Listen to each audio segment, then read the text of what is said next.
Thank you.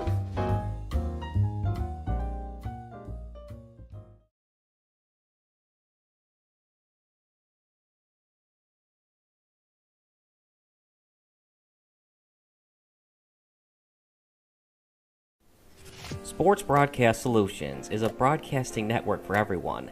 At SBS, we offer a professional broadcasting experience for the non-professional athlete. Just like the pros, we offer everything for you. Play-by-play commentary. A no-hitter at Kane County Stadium. 15 strikeouts, 1 walk, 1 error, and that's it. Color commentary, highlight reels, recruiting videos, and much, much more. Unlike our competitors, we zoom in on the action and always have a live scoreboard with a live time code. If you're ready to have your next sporting event feel like CBS Sports, then make sure to call Sports Broadcast Solutions today. Our phone number is 330-957-7653, or you can go online to sportsbroadcastsolutions.com. SBS, a broadcasting network for everyone.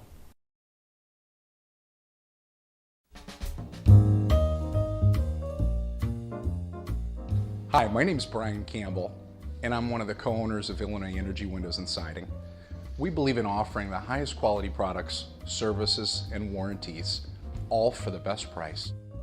When you choose a home improvement company, you want a service support not only at the beginning, but also all throughout the future. We offer a no-charge lifetime service warranty.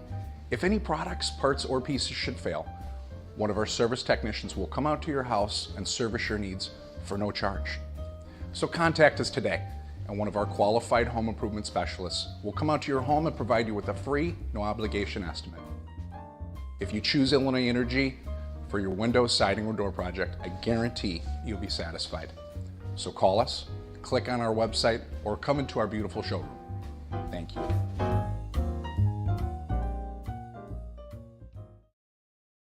It's October 26th, 1991, Game 6 of the 91 World Series at the Metronome in Minneapolis, Minnesota. It's an unlikely matchup between the Atlanta Braves and the Minnesota Twins. The Twins won the World Series just 4 years ago, but like the Braves, they weren't supposed to be here. Kirby Puckett is at the plate, and you might know what happens next on this 2-1 pitch. And for that, I'll give you a virtual high five due to your ability to use the internet. But for those of you who don't want to cheat via Wikipedia or BaseballReference.com, let's get in that DeLorean and crank it to 88 miles per hour. It's time to travel back in time, or as SB Nation would say, let's rewind.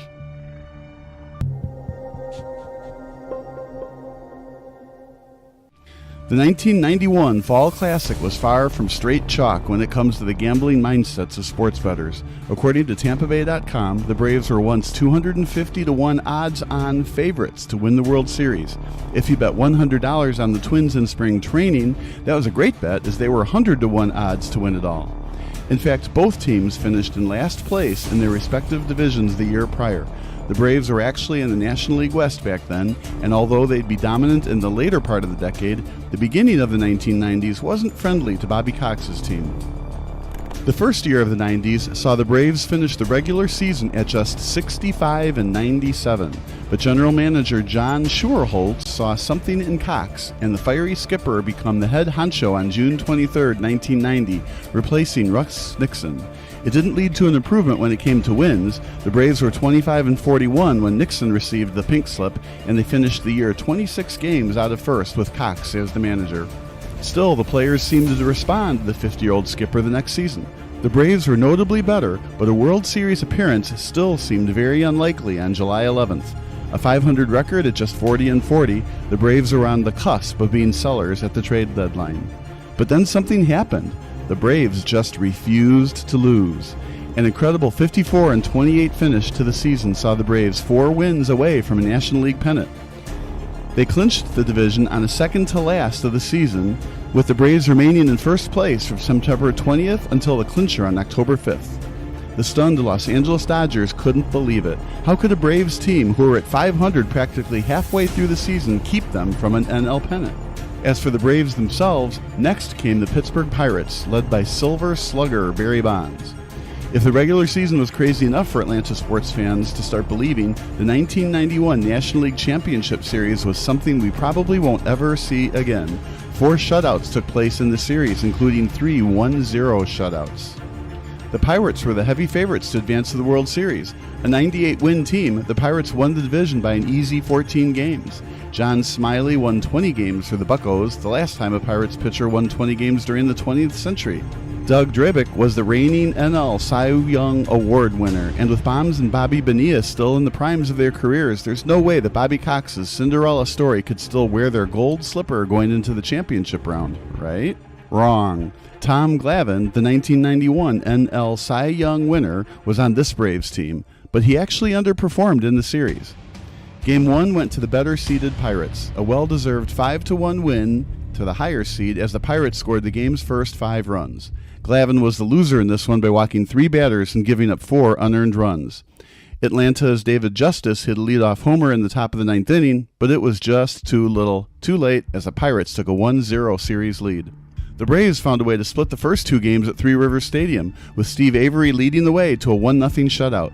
Game 3 was all Braves. A 10-3 win as John Smoltz was the much better pitcher in the Braves' first home playoff game in nearly a decade. But games 4 and 5 were won by the Pirates, including a seemingly back-breaking 1-0 shutout victory in Atlanta.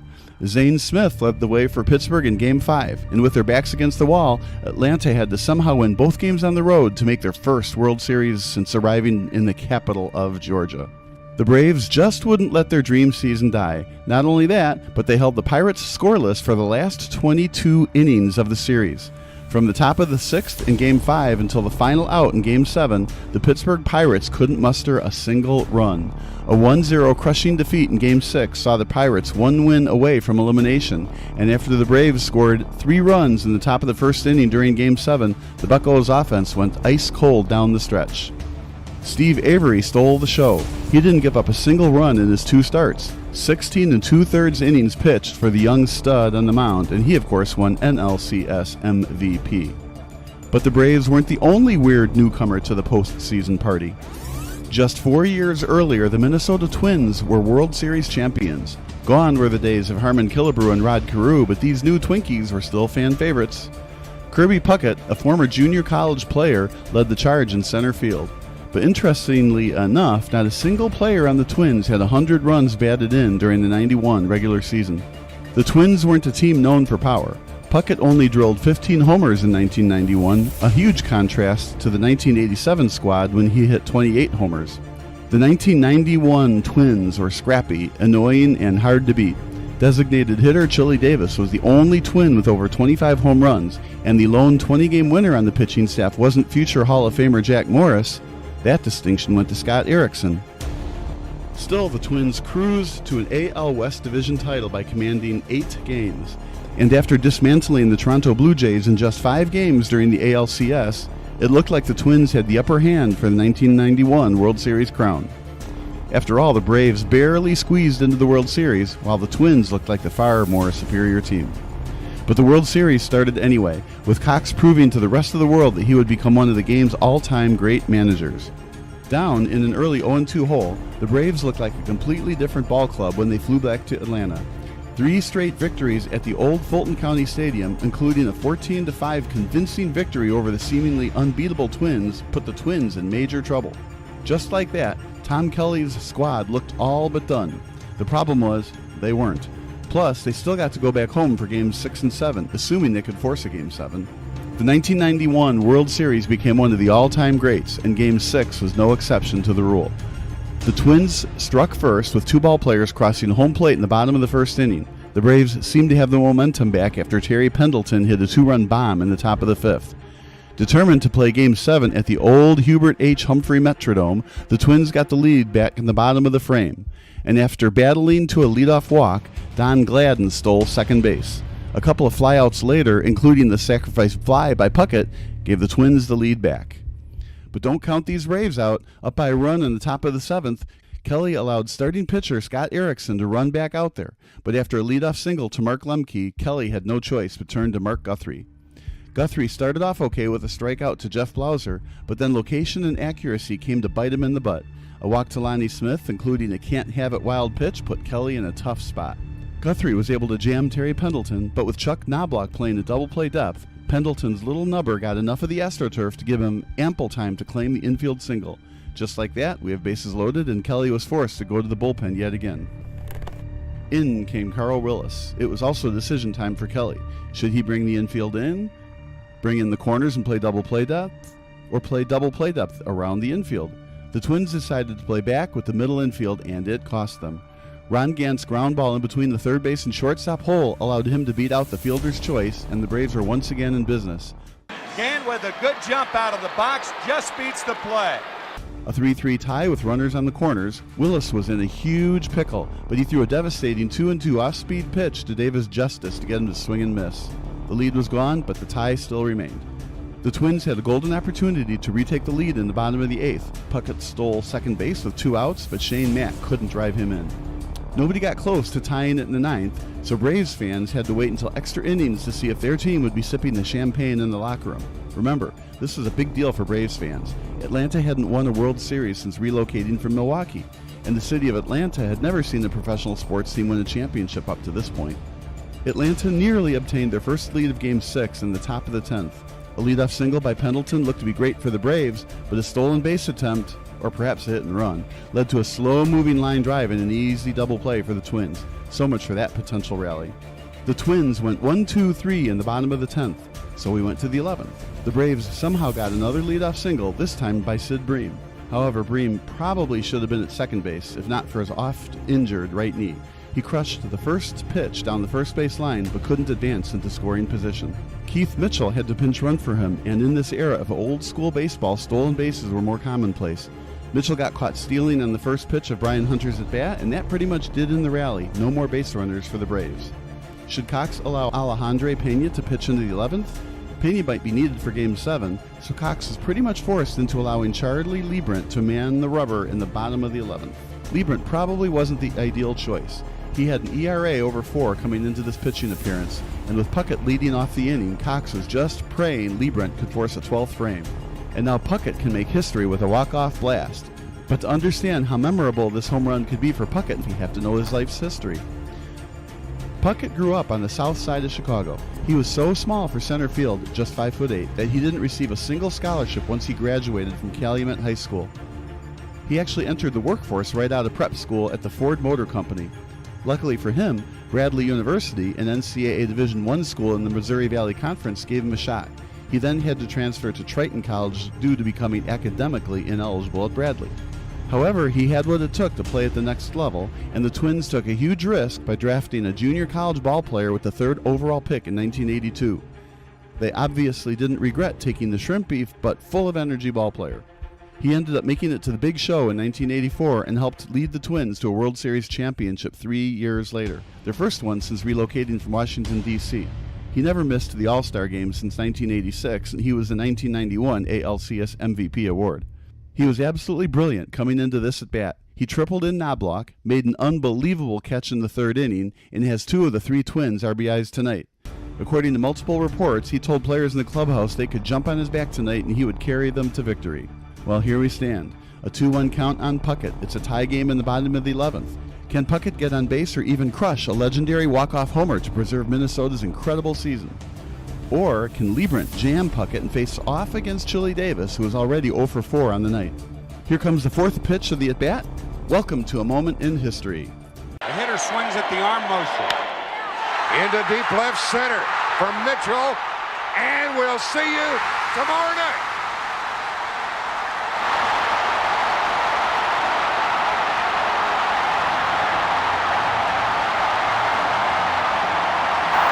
The Twins went on to win a memorable Game 7 by a final score of 1-0. Jack Morris pitched an unbelievable 10-inning shutout.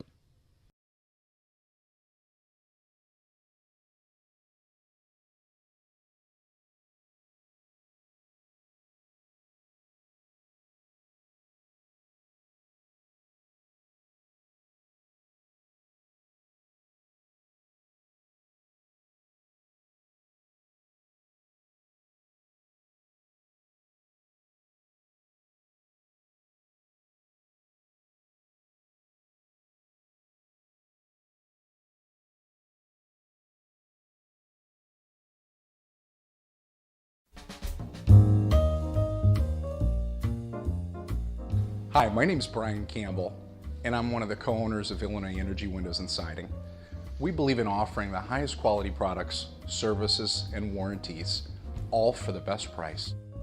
When you choose a home improvement company, you want to service support not only at the beginning, but also all throughout the future. We offer a no-charge lifetime service warranty. If any products, parts, or pieces should fail, one of our service technicians will come out to your house and service your needs for no charge. So contact us today, and one of our qualified home improvement specialists will come out to your home and provide you with a free, no obligation estimate. If you choose Illinois Energy for your window, siding, or door project, I guarantee you'll be satisfied. So call us, click on our website, or come into our beautiful showroom. Thank you.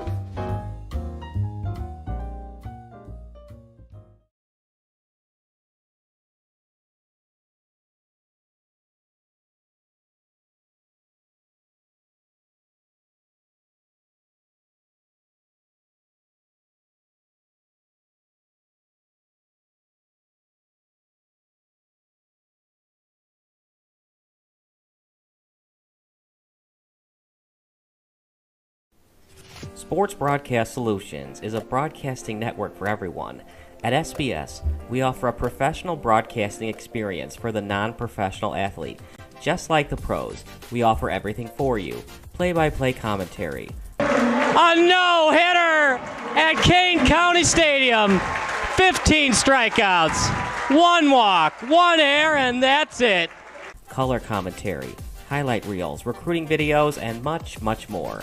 Unlike our competitors, we zoom in on the action and always have a live scoreboard with a live time code. If you're ready to have your next sporting event feel like CBS Sports, then make sure to call Sports Broadcast Solutions today. Our phone number is 330-957-7653, or you can go online to sportsbroadcastsolutions.com. SBS, a broadcasting network for everyone.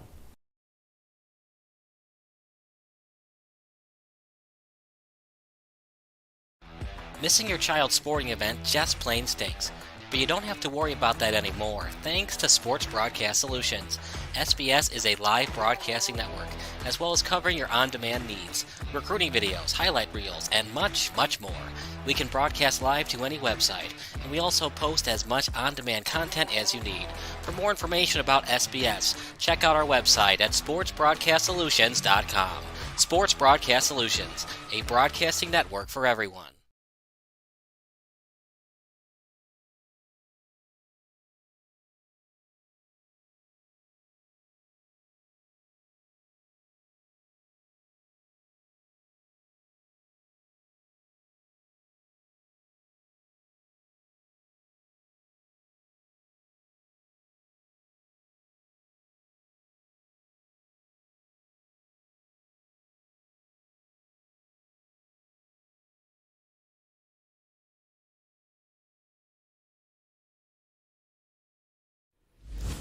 Sports Broadcast Solutions is a broadcasting network for everyone. We broadcast sporting events for people of all ages, including adult leagues, high school leagues, and kids. Complete with professional-looking graphics, broadcasters, color analysis, and commercials. We do pre- and post-game interviews with the players. In addition, Sports Broadcast Solutions does highlight films, including college recruiting reels, highlight films you'd see on sports news programs, and just simply highlight films for fun. Sports Broadcast Solutions also provides raw footage and live streams if you'd like. Subscribe to us and listen to our professional talk videos about relevant topics in the pro and college ranks. Whatever your sports broadcast needs, contact us at sportsbroadcastsolutions.com and become part of the digital world.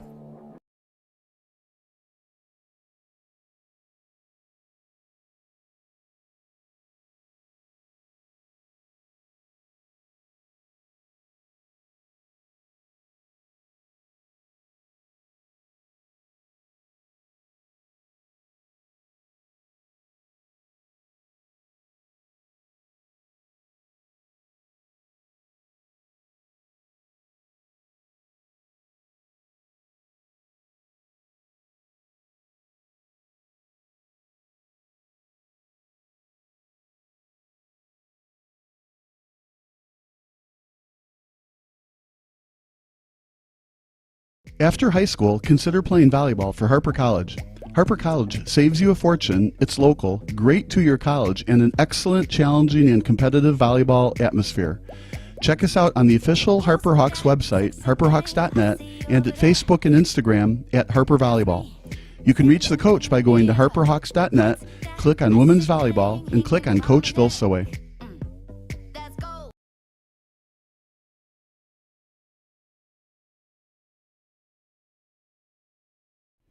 Sports Broadcast Solutions is a broadcasting network for everyone. For those of you who would like to broadcast or live stream your event, or maybe make a highlight tape but would like a sponsor to fund the event, SBS has a myriad of ways to advertise your sponsor during our broadcasts. We have commercials. We have on-air reads by the announcers. Albatross Physical Therapy and Wellness specializes in pain-free. We have graphics. And we have watermarks.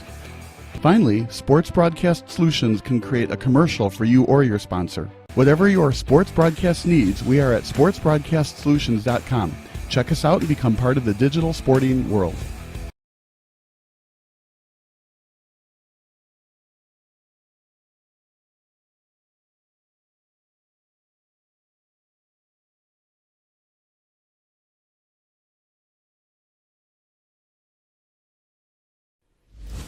Sports Broadcast Solutions is a broadcasting network for everyone. We broadcast sporting events for people of all ages, including adult leagues, high school leagues, and kids. Complete with professional-looking graphics, broadcasters, color analysis, and commercials. We do pre- and post-game interviews with the players. In addition, Sports Broadcast Solutions does highlight films, including college recruiting reels, highlight films you'd see on sports news programs, and just simply highlight films for fun. Sports Broadcast Solutions also provides raw footage and live streams if you'd like. Subscribe to us and listen to our professional talk videos about relevant topics in the pro and college ranks. Whatever your sports broadcast needs, contact us at sportsbroadcastsolutions.com and become part of the digital world.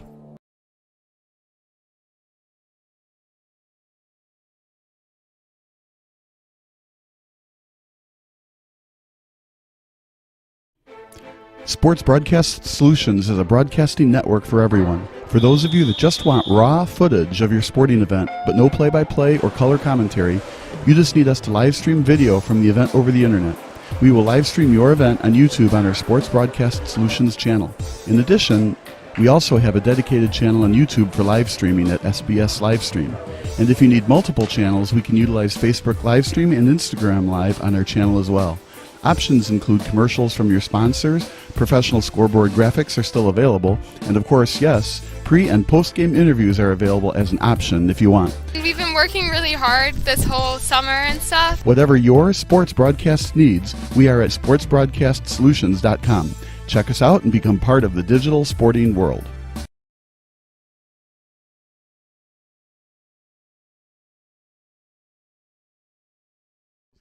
Sports Broadcast Solutions is a broadcasting network for everyone. Let SBS broadcast your sporting event. We have experience and can generate excitement and permanent digital memories for your team. Tonight. That time, finally a goal for the Stampede! We have professional videographers using high-definition modern-day cameras, color analysts, and play-by-play announcers with state-of-the-art, classy graphical scoreboards to keep you updated. Plus, we have commercials to advertise your team, club, or sponsor, and us. Plus, we do pregame and postgame interviews. Hi, everybody, and welcome to the post-game show brought to you by Marion Central Catholic. My name's Kyle Smith, but my name doesn't matter. These young ladies matter. It's senior night as the Hurricanes win a battle down the stretch, 48-46. Hi, I'm Carrie Kramer. I swim 50 breast, 50 free, and 100 back. Whatever your sports broadcast needs, we are at sportsbroadcastsolutions.com. Check us out and become part of the digital sporting world.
Good evening, everybody. Welcome to another production of Sports Broadcast Solutions. I'm Kyle Smith alongside Bob Vilsue.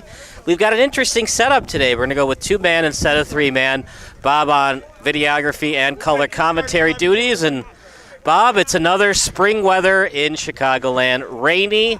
It was sunny all day for a little bit, and then now we just got rain, just like we got all of April. Well, and then the weather report said like 30 or 40% rain at 7 or 8 p.m. tonight. And, of course, that means 100% rain at 40% of the coverage area of the Chicagoland area. So we happen to be in the 40% of the Chicagoland area that's receiving 100% rain.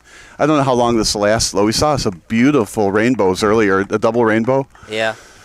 Look at that beautiful sky as Bob is panning over to the Chicago Nation. The sky behind us, we're at a beautiful park in Ackerman. It doesn't get much better than this. In fact, Glen Ellen is full of great parks. Village Green for baseball, Ackerman for soccer. There's some baseball fields behind us. Glen Ellen, a great place to raise a family and, of course, to play some soccer.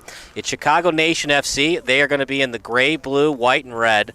And the SC Hammers are going to be in the white and black, as we got a 4-person crew today for the officiating crew.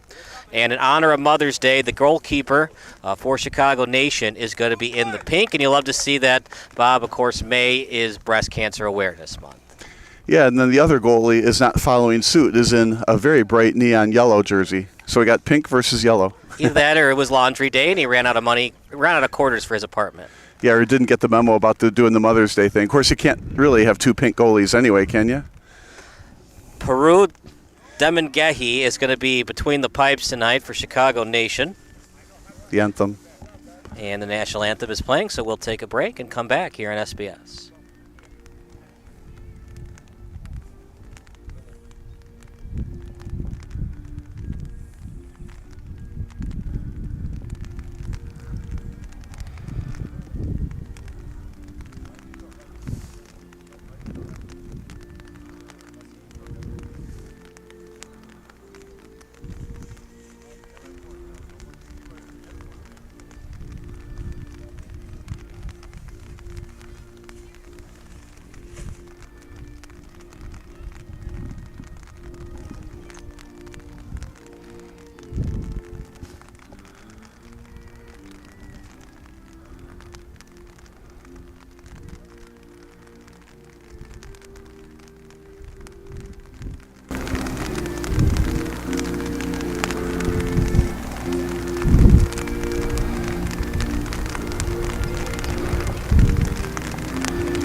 And with that, it's time to play ball. Yeah, I like the sound system they use. I'm not even sure where that music came from other than from the parking lot. So did somebody just turn on the speakers really loud in one of their cars? Or was it one of those iPod remote speakers? Anyway, that's the boombox. That's where it came from. So they brought a remote boombox. I love it. Chi Nation, they went to nationals in the fall of 2021. They're looking to do that in the spring of 2022. We saw them in the fall of 2021. That was at IIT against Berber City. That was a hell of a soccer match. In fact, it went down to a penalty kick, and Chicago Nation won that game 2-1. Vladi Velkin stole the show, though, between the pipes. He is now playing with Chicago House AC. Chicago House AC last year was in the NISA, and they've gone down a couple of tiers to the Midwest Premier League. Tonight's game is the United Premier Soccer League. Later on in the broadcast, we'll tell you the difference between all these different leagues. MLS, of course, is the professional league that everybody knows about, but we are going to tell you about the other leagues that are affiliated with semi-pro and professional soccer. If you have any questions about the broadcast, feel free to use the YouTube live chat, and the text line is open as well. Your favorite high school, college, or soccer memory, text 330-957-7653. Yeah, my favorite soccer memory in high school is that the one guy that played club kept stealing the ball from me whenever I had it. That's the difference between club players in high school versus not club players in high school, right?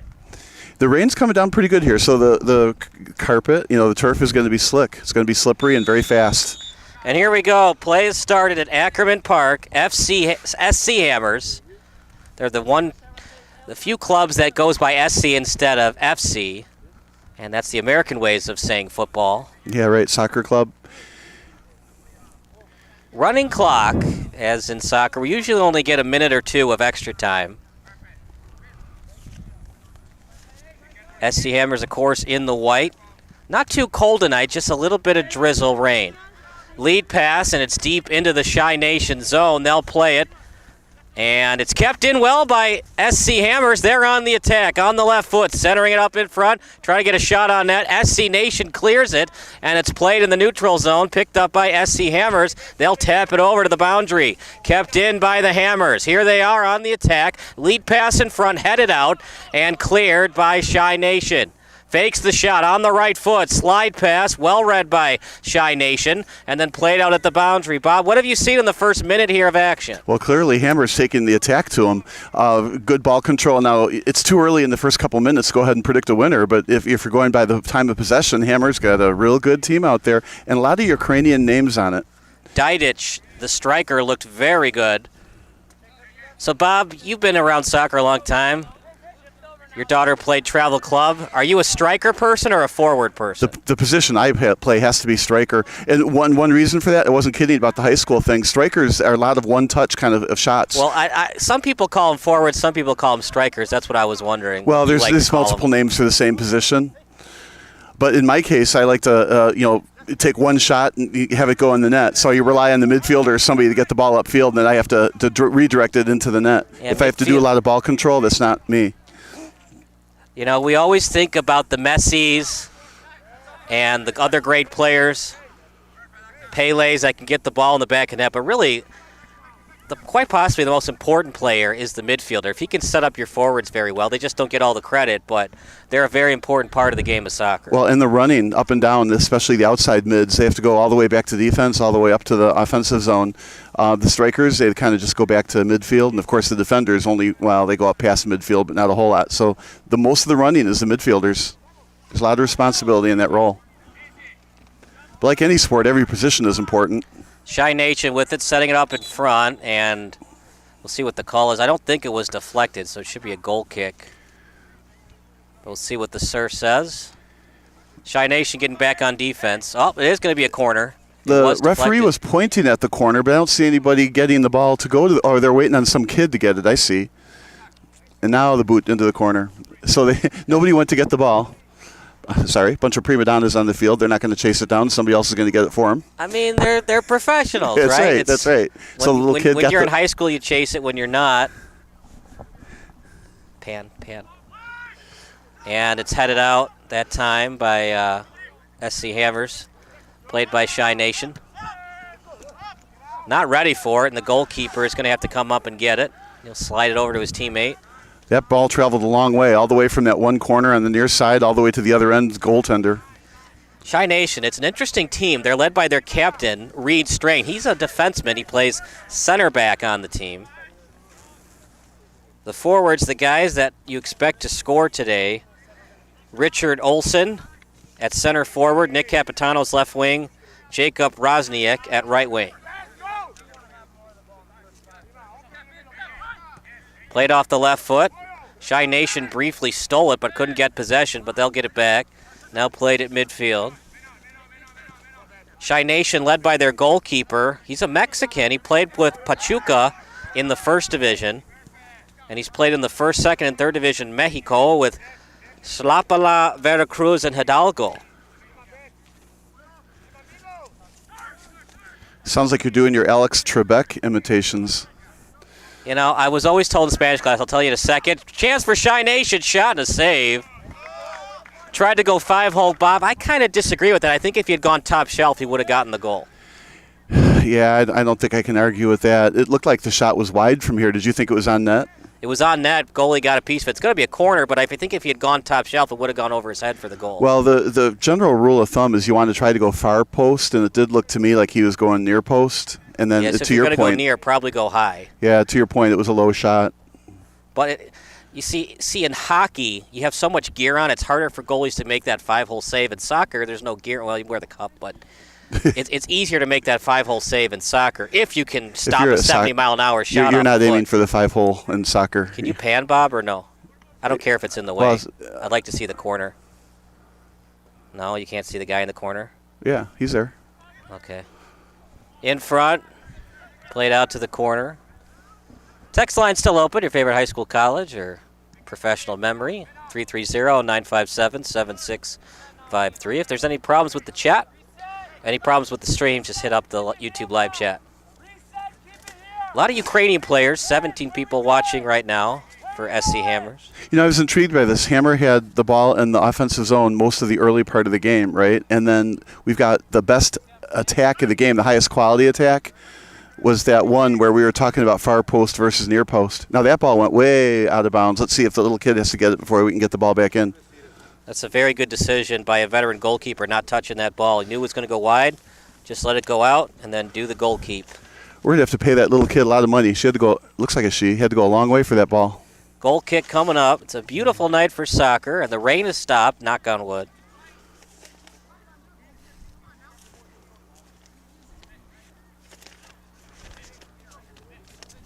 Always a fun time when we broadcast Shine Nation. It's our third game. The rain stopped. I shouldn't be holding the umbrella then still. And I don't have the goalkeeper listed on the roster for SC Hammers. I thought they did on the first page. Yeah, here we go, Luis Ramirez. Usually the goalkeeper's listed first on the roster. That's why I got confused. Played by SC Hammers as it goes over to Didich. He's had some good minutes to start this game. And then headed over to Didich on the overhead pass. Placed at midfield, played by the Hammers. They'll regroup. Great job on the left foot. And Bob, that's what separates a high school player from a professional soccer player. A high school player might struggle with that left-footed pass since most people are right-footed and right-handed, but great job on that left-footed pass. Well, I also like the way that both teams have gone back to the goalie early. The high school players definitely think in forward only, so they don't often send the ball back, and certainly not to the goalie. There's a good tackle, and that's the other thing we don't see in high school games as much. Very few slide tackles in the high school games. At least the last high school game. There was like no slide tackles the whole game.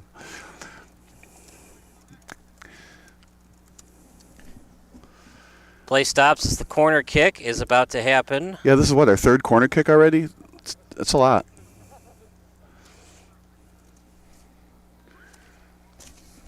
So last time there was a corner kick, the ball ended up in this goalie's hands really quick. Corner kick headed up, straight up by Hammers. Still straight up. It's still live, and the little kid's going to get some more action. Defense. There's lots of little kids there.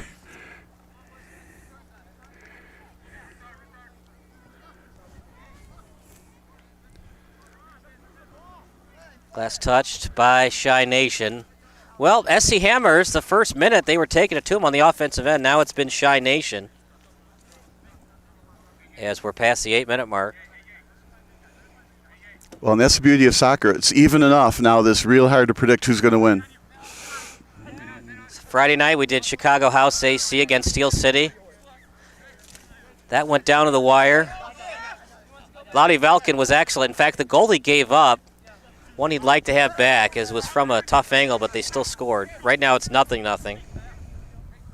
Played by the Hammers, sent over, and maybe a lack of communication, or wasn't ready for the pass. Meanwhile, picked up by Shy Nation in their own end, and then slid over deep in their own end. Played right now by 14, not on the roster.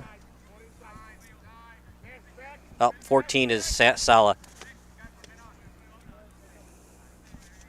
He put it in numerical order, so he put the numbers and he put the player number to the right, so I got confused.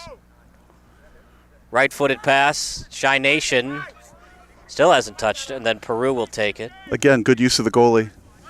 So if you're wondering the differences between all the leagues, we're going to tell that to you right now. The United Premier Soccer League is sanctioned by U.S. Soccer and sits in 4th Division on the U.S. Soccer pyramid, along with USL 2 and the National Premier Soccer League.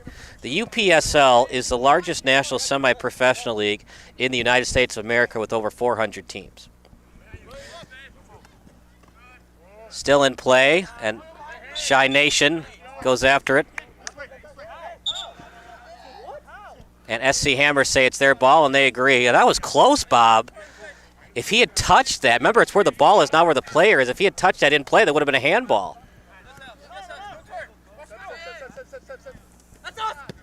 Yeah, if it was touched in play. But then, so what's the big deal? A handball, it's a free ball here from the side instead of a throw-in, so it's not in a dangerous place, so it wouldn't really matter much.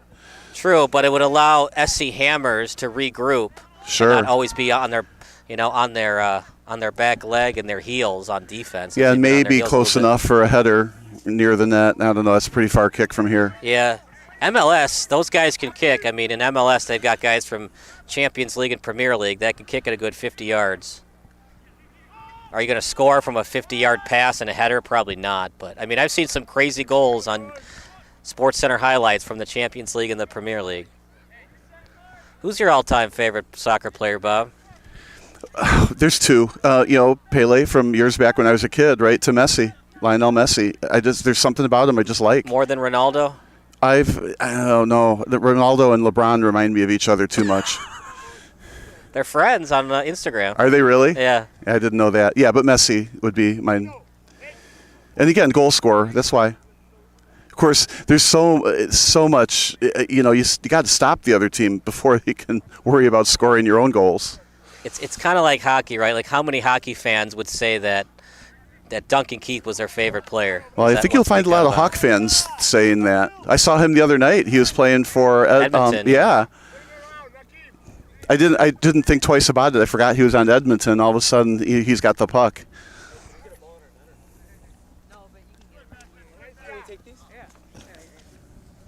So the best way to think about the UPSL, kind of like minor leagues for baseball. So you've got the pyramid, right, of the 6 leagues. Kind of think of it like baseball where you've got rookie league, low A, high A. Now, minor league baseball is different because rookie league and low A, they only play like 70 to 80 games. So that's a little bit different from minor league soccer. But just think kind of in those tiers. And then AAA is below MLS. And so you've got the, the USL2 and the NPSL. So,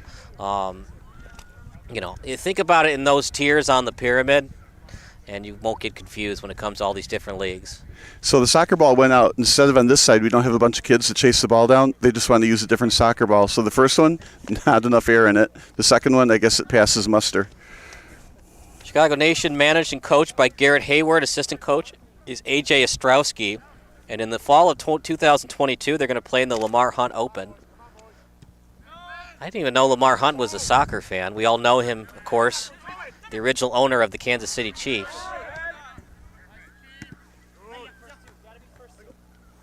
Now played at midfield, played by SC Hammers. A lot of good communication. You hear careful on the pitch because people are getting close to touching that with their hands. Doesn't matter if it's inverted or not. A handball's a handball. Now played on the boundary. Great move! Creating separation.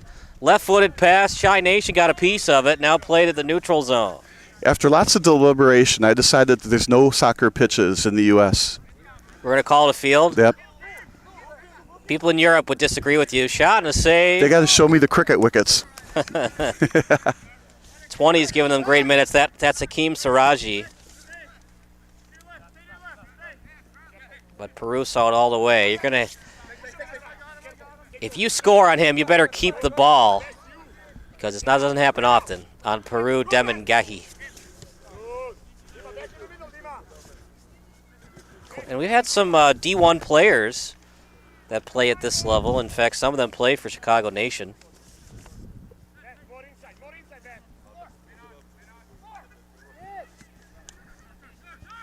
Club John played for the Wisconsin Badgers. Lead pass, well read, and the goalkeeper will take it.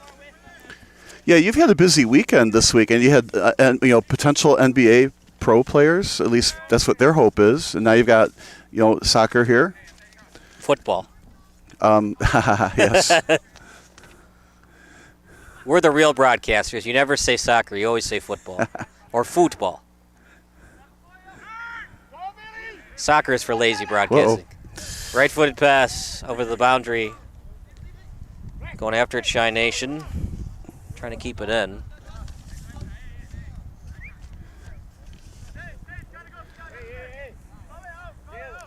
And Rosniak, they're moving him to defense. Started off at right wing.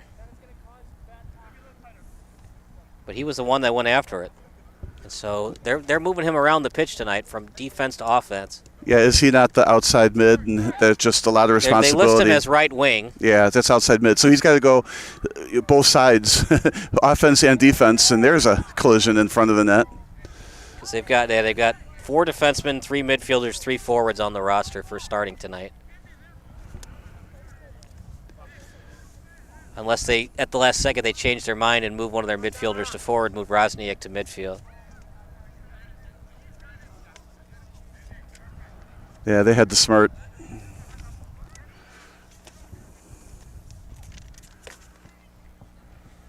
Might be one of those 1-0 games tonight. Oh, we want to see more goals than that, don't we? It's a beautiful game. You just enjoy the game. It's not about goal scoring. We leave scoring to basketball, and everything else is soccer. That's why hockey and soccer separate themselves from the other sports. Well, it was a beautiful Edmonton game last night. They won 2-0. It was a 1-0 game for almost 2/3 of the game. And no call? There it is. Good for them. I'm rooting for Edmonton this year with Draisaitl and I forget their star player. Although Draisaitl has the better stats. The bench over here is trying to talk the ref into yellow, and there it is. So I think the ref knew he was going to get a yellow, but took a long time until he got the player's attention before he gave it to him. Free kick coming up. Are you surprised that Chi Nation not setting up a wall here? So far away? Yeah, no, it's pretty far. I get that. Line drive kick off the foot, straight up.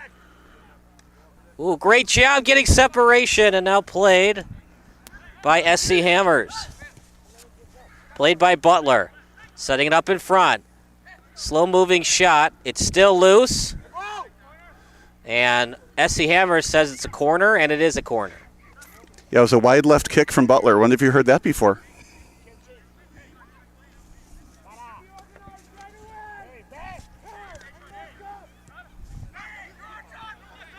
Kick down front from 15 meters out. Didn't get enough topspin on to arc it back into the center, and now played from 20 meters out. Just goes wide. Devin Geehee, slow to get up. Acrobatic goalie. Though, had that been on net, he had it. Saved. Yeah, I mean that was perfect position by the goalie. If it's on net, he makes a save, and if it's not on net, it goes wide. All right, it's well Bob, played. You've been around sports longer than me. Is netminder only for hockey, or can I say it for soccer? I think you can use it for both. It's a net. There's some hockey connoisseurs that say you can't use netminder for soccer. They've trademarked the term. Yeah. You use goalkeeper for soccer, and you use netminder for hockey. The netminder / goalkeeper, meanwhile, with it. We're in the 18th minute. Yeah, the guy in the pink jersey. Real men wear pink. It is breast cancer awareness. Step our post, Jacob. Still alive. Chi Nation on the attack, trying to feed it in front. And that's going to go very wide. It'll be a goal kick. Oh, where'd the kids go? So they're only good for the first couple of minutes, then they quit. It's breast cancer awareness. Make sure you get tested. If you haven't had a mammogram in a while, make sure you get tested. It's always easier when it's detected early. So if you have some time, either this week or next week, you haven't got a mammogram in a while, get one. Better safe than sorry. My family's been affected by it, and I always stress that. Get a mammogram if you haven't had one for a couple of years. Goal kick coming up.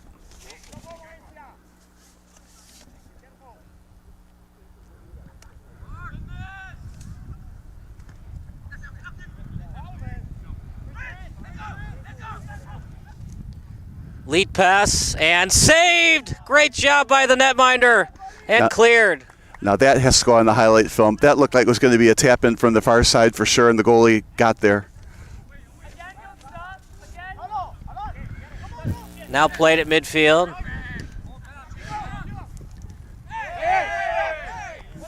Bob, you got to do better at panning. They're complaining. Can you pan more?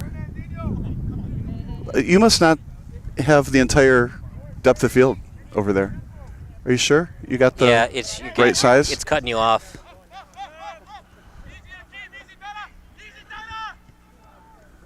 We might. Right-footed kick to the boundary.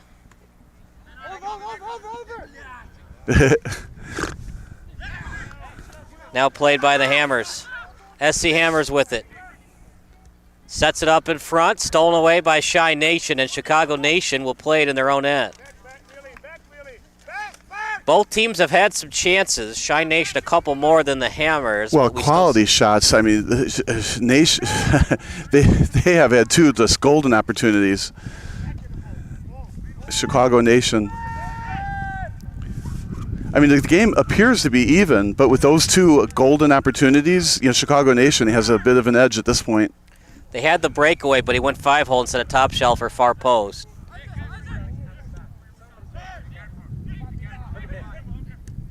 Kicked over to the other sideline.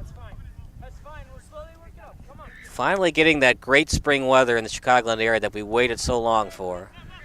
Well, and I was glad to get the rain. I fertilized the lawn today. Demonaghi with it. Now to midfield. That should be a foul, and it is. Could be a yellow card. That was a bang-bang play. Arguably, he got the ball first. He'd have to slow that back up and see. I saw a push. In fact, he's lucky it's not a yellow. But what it was good hustle. It was, but in soccer, you got to be careful. A yellow card doesn't help your team at all. But when it's late in the game, it's worth it. It's not late in the game, so I would avoid, those kind of hip checks and pushes.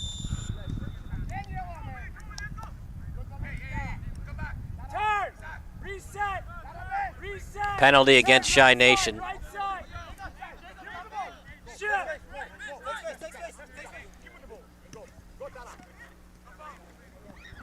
Played by the Hammers. At the boundary. They need to play the game right there so we get nice, good views.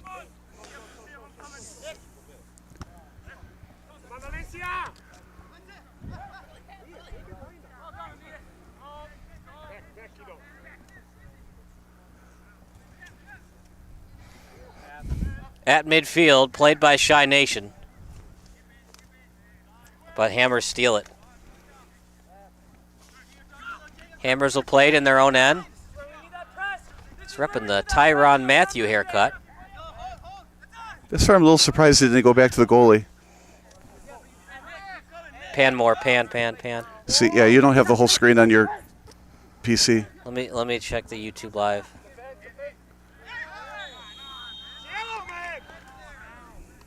Oh, hate to see that. The bench calling for another yellow card. Giannis with another flying elbow got him. You mean Giannis? Yeah, Giannis, I'm sorry.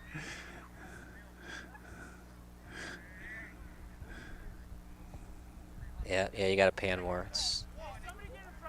But I guess it's quick. It's bang bang, so it's not a big deal. Free kick coming up from SC Hammers. He might try to go straight at the net. There's not a big wall in front if he can get it over their head. Yeah, I don't know. It doesn't look like there's anybody there to head it in either, so I'm not sure what he's got going. Could do a one-timer to 4. It'll be a wide open. It'll be a kick to the right side of the net, and they're going to hope for a deflection from there. There's your wall they're setting up. I was like, yeah, where? 4 was wide open. He still is if you can. Well, now he's covered. But they had all kinds of time to get him for a potential one-timer. Yeah, he was just going for the score from there. That's a hard kick to make. You got to get over the goalie's head and under the crossbar. There's really not a lot of players that can score that, except for maybe Messi and Ronaldo in their prime. Yeah, probably Pele too, but...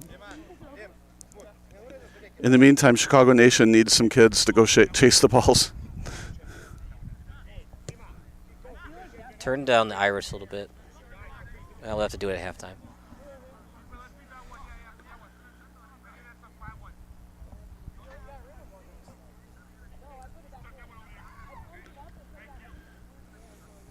If you've never played soccer before, it is a hard ball to kick. Oh, or worse, to get hit by. Yep, concussions are an issue, especially in women's soccer. I think it's funny when the girls play, the younger ones, head the ball. Are you crazy, coach? I'm not doing that. So the goalie will kick it to midfield, and the coach will be saying, head the ball, and the girls are smarter than that.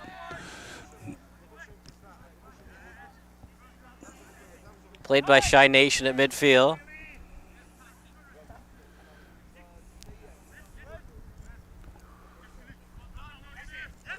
Stolen away. Here comes SC Hammers. Lead pass over to the boundary. Can he keep it in?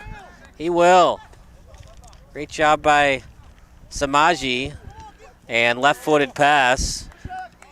Shy Nation, great job getting a piece of it to avoid the corner. It's going to have to be an overhead pass.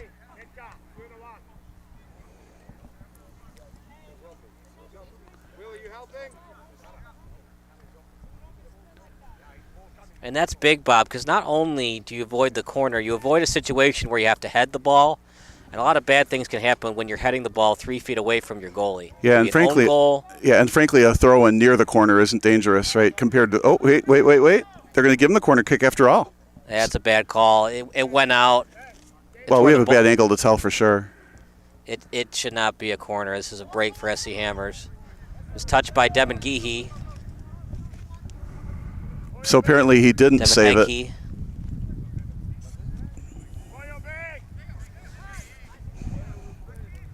Now here's the throw in we thought was going to happen on the near side. Let's see what they do with that. Cleared out. Tilt down. You got to tilt down more. The score's getting in the way of the ball.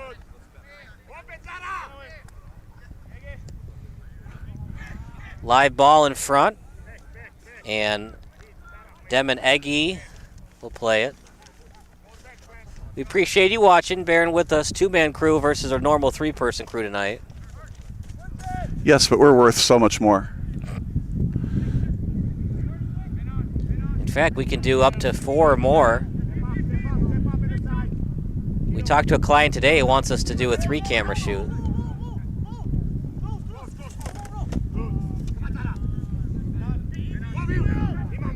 Deep in the own Shy Nation end. Right-footed kick near the sideline. Looked like it was last touched by Chicago Nation. But they're going to say it went off the body instead of a SC Hammers midfielder. Yep. Foul against Shy Nation. Foul committed by Richard Olson. Yeah, if you're going to have to commit fouls, you have to commit them on the far side of the field where we can't see the number, instead of on the near field where we can see the number. Headed straight up. Richard Olson was the #1 player in the Midwest region back in 2014. He's a former Division I player at Bradley. SC Hammers able to keep that ball in deep. Bob, what have you seen in the last 5 minutes that's allowed SC Hammers to be so successful from the midfield, keeping that ball in deep on the offensive end? Well, I think what I've seen is it's a game going back and forth for the most part. I mean, the 2 quality chances so far both belong to Chicago Nation. So right now they've got, maybe a leg up on the game. Although to your point, they are not winning the game of the possession game. Yeah, but if you had a little chess clock here going back and forth, it's still pretty close on time of possession. Hammer has to be happy with how they are playing, though, except for those 2 defensive lapses. Yeah, the breakaway, you can't give up that, but nope. What a play it was. Well, and then the goalie made a great save on that other one. That's why you need to have a good goalie. He's not going to make 40 saves like in a hockey game, but it's those 2 or 3 saves you need to keep your ball club in it. Another set piece from Hammer. So what'll this be? If they kick the last one toward the net, I would think they want to kick this one off to the left of the net and go for a header or something off a leg or a foot. But let's see what they do here. They're loading up the left side, so that's what it looks like they're going to do.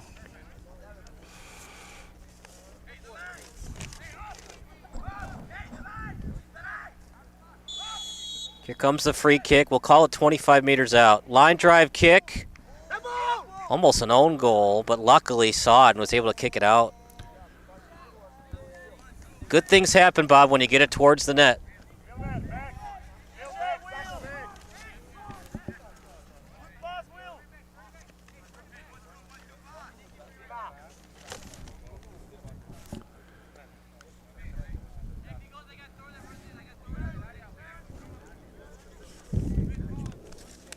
Both teams trying to move up in the UPSL. Everybody gunning for Chicago Nation, the runner-up in the fall. Ooh, that's going to sting in the morning. Went off the shoulder and played by Hammers. As they'll play it deep in their own end now. Left-footed kick back to the netminder. In hockey, they have 3 stars. For SBS, we like to do three men of the match. We'll let you know towards the end of the second half who we picked. Right now, I think both goalkeepers are going to be 2 of the 3 stars. Well, we'll know a lot more as the game unfolds. I think it's going to be a 1-0 final score. That should be a foul, and it is.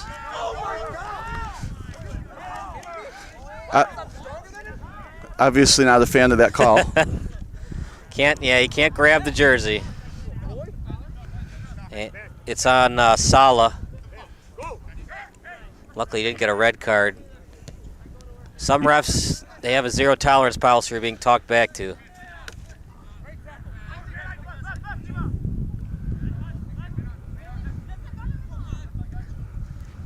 Slid past midfield off the foot. Went off the foot that time of Sutton.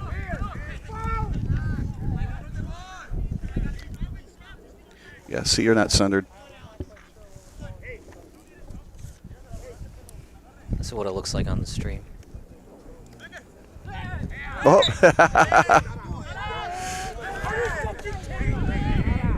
Yeah, tilt down, Bob. They're complaining.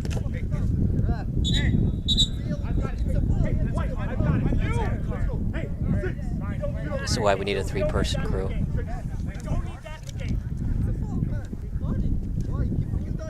They're still arguing about it.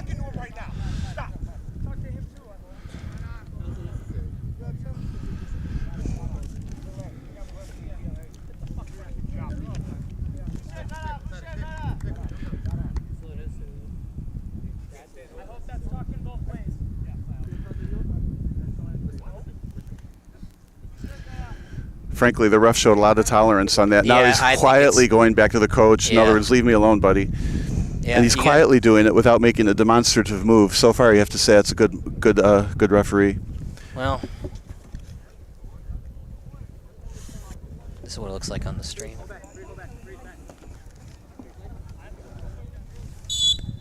There's different types of refs. For me, I probably would have had some ejections by now. There's no need for that. I mean, it's getting bad. I mean, there's blatant touching of jerseys, and there's arguing after the fact. You just got to issue red cards. And once you do, then they'll stop the complaining. When you let it get out of hand, they're just going to keep complaining, and they're going to keep complaining. Once you eject someone, that's it. Or sometimes you get an instance where 3 players and a manager get ejected, but that's very rare. Of course, I'm talking about my baseball umpiring days when I threw out the manager and then I threw out the pitching coach 30 seconds later. You're doing your best impression of Angel Hernandez there in your baseball days? I had a great strike zone that day. It was nothing like Angel Hernandez. Of course, every umpire thinks they have a great strike zone. Biases aside, 2 people got ejected. That was towards the end of my umpiring career. I really actually like how the ref handled all this. There was no need for cards or ejections. There was a lot of talking back and forth. Well, here's the problem, though, Bob. If you let it go on, it's going to get worse. It just does. And he, left-footed kick. Over the net. Good idea.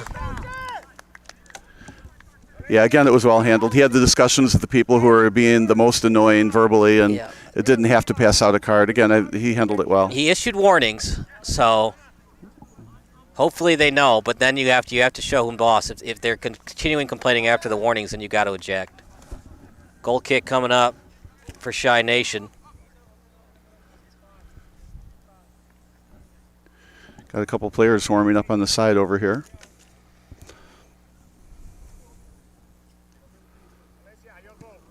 The punt goes towards midfield. Headed straight up. Then played at midfield. Slow-moving kick. Whew, that was dangerous that time by the netminder and Demoneghi, but he was able to get a piece of it, knock it away. Slid for the ball, trying to keep it in, but it goes over to the sideline, picked up by Shy Nation.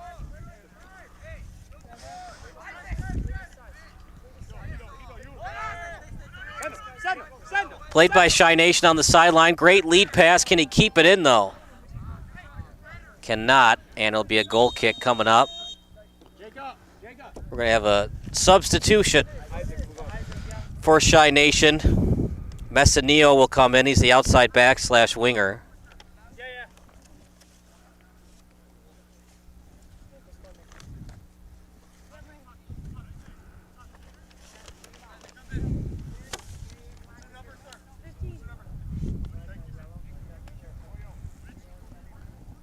"10 minutes of soccer till halftime. No score if you're just joining us. Chi Nation had a chance, a breakaway goal, but it was saved by the netminder for SC Hammers. Some of the starters today for SC Hammers: Butler and Cruz, midfield and defense respectively. Didich forward, Emina midfield, Fuentes midfield." Oh, that'll be a yellow. Yeah, that's going to be a foul. Definite yellow card.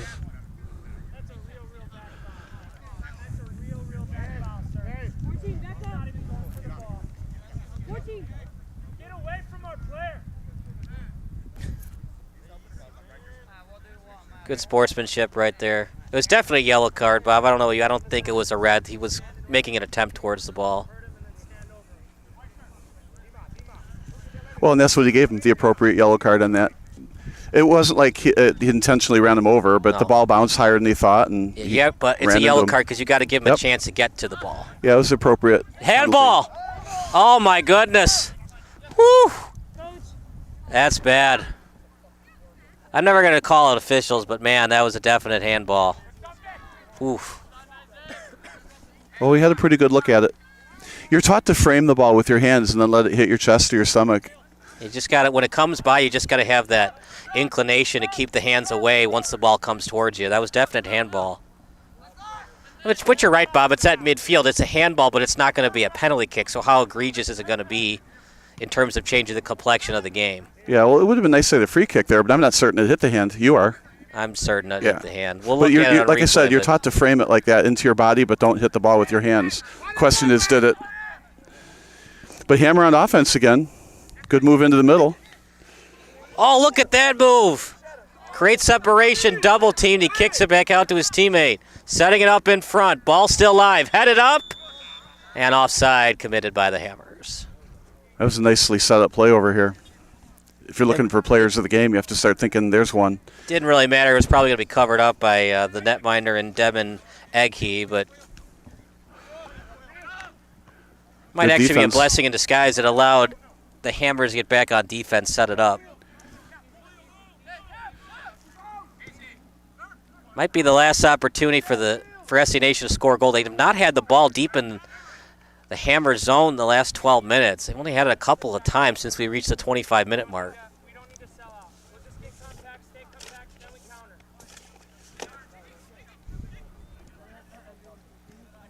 Now played at midfield. Gets it over to Strain, the captain. They haven't said his name a lot. Now to the guy off the bench. Some fresh legs out at the boundary. Back to Messineo. Get in the way of that. That time it was 6 and Klobjon, the guy from Wisconsin-Madison.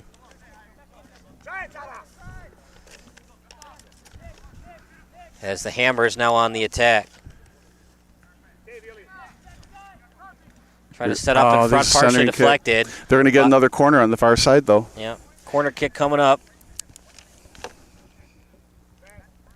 Hope you're enjoying the broadcast. Text line still open, 330-957-7653.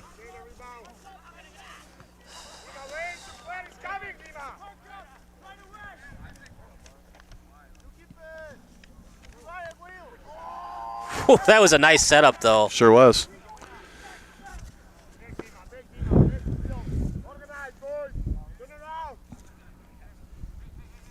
What do Chi Nation have to work on defense, Bob? Because they're having trouble getting it out. This SC Hammers has taken it to them the last 10 minutes so on the attack. Yeah, that's a great question. It's a slippery field. It's a slick field. And Hammer does a good job passing the ball around, switching sides. Yeah, I don't have a good answer for you there. Maybe be more aggressive with the slide tackles, try to get a steal? No. When you slide tackle and you miss the ball, you've given up your position. I think you stay between your guy and the net. And just go ahead and, it's okay not having possession of the ball if you're not allowing any quality of chances at your goalie. The Hammers from the Melrose Park area. Ball loose, and no one touched it. Messineo will take Here's the one I like for player of the game so far, right there, number 14. But I don't know his number or his name. For what? For Hammer. Yeah, he's been great. That's he's been superb. Amena. Here we go. Now played to Didic. He's had great minutes as well. Didic sticking with it. Didic had it briefly, now to the boundary, and it goes to the Shy Nation Hammer's 12, ball but again. he can't keep it in. Yeah, if you just don't overcommit on defense, I mean, Hammer hasn't scored yet.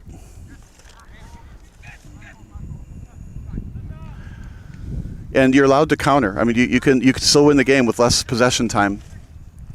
And Chicago Nation has countered twice very effectively. So there's no need to panic. There's a high pop-up to the goalie. Devin Ighe will play it. And now decision time for Shy Nation, Bob. Do you want to stay aggressive or a little bit conservative to go into halftime with the 0-0 tie? I think at this point in time, I'm not changing anything. I have to say, even though they haven't won the possession battle, they've got the quality chance lead. So I wouldn't change anything at this point in time. Stay defensive, stay strong defensive, and then look to counter. They haven't been bad defensively, but SC Hammers has definitely won the battles, winning the balls and getting it deep into the end of Shy Nation. They're winning those battles, staying on the attack. The soccer version of the forecheck. Off the knee, played at midfield. Both teams have great size. Hammers might have an inch or two at midfield for the size advantage, but both teams, they've got the little guys and the tall ones. There's Bob's favorite player, number 14, Ameni with it. Oh, look at that move. Shot goes very wide. Might have been a pass. Yeah, no, he had the wrong spin on it. He kicked inward, which put a right spin on the ball, which went wide. If he could have kicked it outward and put the left spin, which is a normal spin for a right-handed kicker, he looked like he had a corner of the net on the right side available to him. Of course, we have a real good angle on that. I like the shot attempt, though. Just he pulled his foot the wrong way and put the wrong spin on it. Yeah, the ball always go where the foot takes it. Kind of like throwing a baseball. So yeah, the ball goes where the arm throws it. You know, when your foot is extending towards the far right, that's where the ball is going to go, and that's looked like what he was doing with the foot. Yeah, he put the wrong spin on it. But I like he cleared out his defender again and had a clean shot at the net, a distance away, though. High arching kick at midfield. But he's danger when he gets near the ball, and he is the outside mid, so he's not up. He has to run the whole field.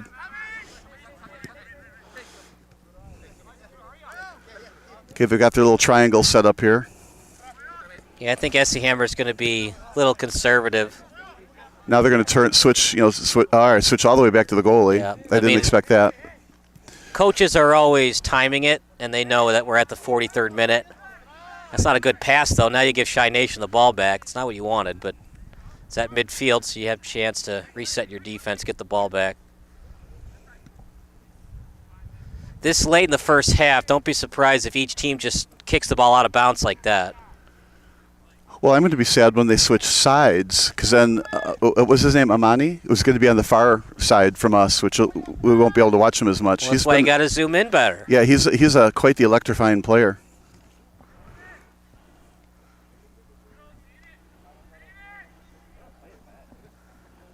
Set up in front, Shy Nation. Yeah, nobody on far post.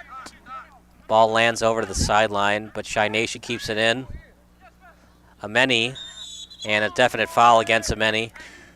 Yeah, he's got a lot of running to do. He's at outside mid. He has to go all the way back on defense, all the way up into the corners on offense. It's not an easy day for the officials. These coaches, every little call, they're letting them have it.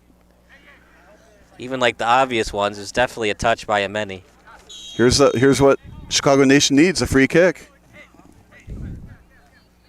I'm kind of surprised they haven't set up one-timers, but when you're 20 meters back, it is hard, even on a one-timer, to get the goal. Tap kick in front, nice header. You were talking about tall people? Look out. Set up in front. Another great header by Hammers. Hammering it home with the header. Pun intended. You have to wait for that until they score a goal. Bob, I don't know if we're even going to get a goal tonight. I mean, it has been just great defense from both teams. Maybe Excellent somebody will get tired goalkeeping. on defense and they'll get one. regular season game, so I'd be shocked if we went to penalty kicks. No extra time. That does it for the first half. We'll give you more information about Chi Nation in a couple of minutes. Meanwhile, it's halftime. You're watching Chi Nation against the Hammers here on SBS.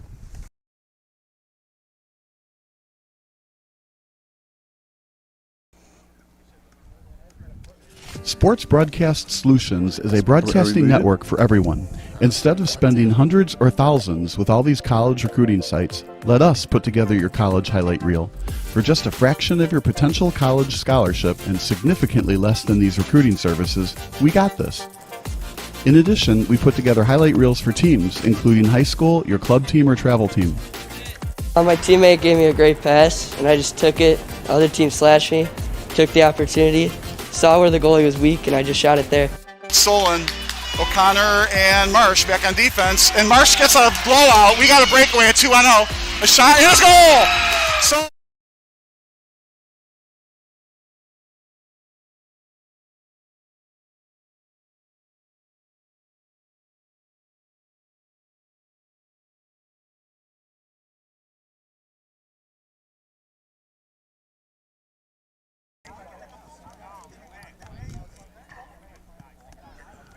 We are back.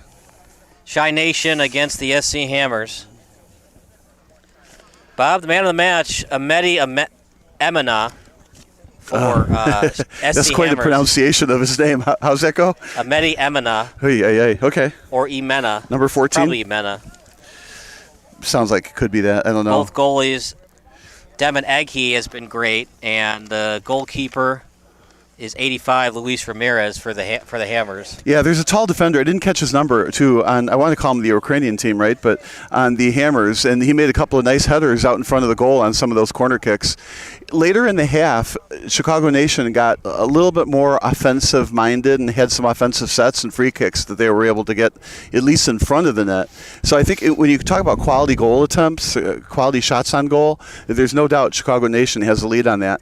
But Hammer has been with a higher percentage of time in the Chicago Nation zone and has done a good job with controlling the ball, but that's where Chicago Nation has done a good job staying between them and the net.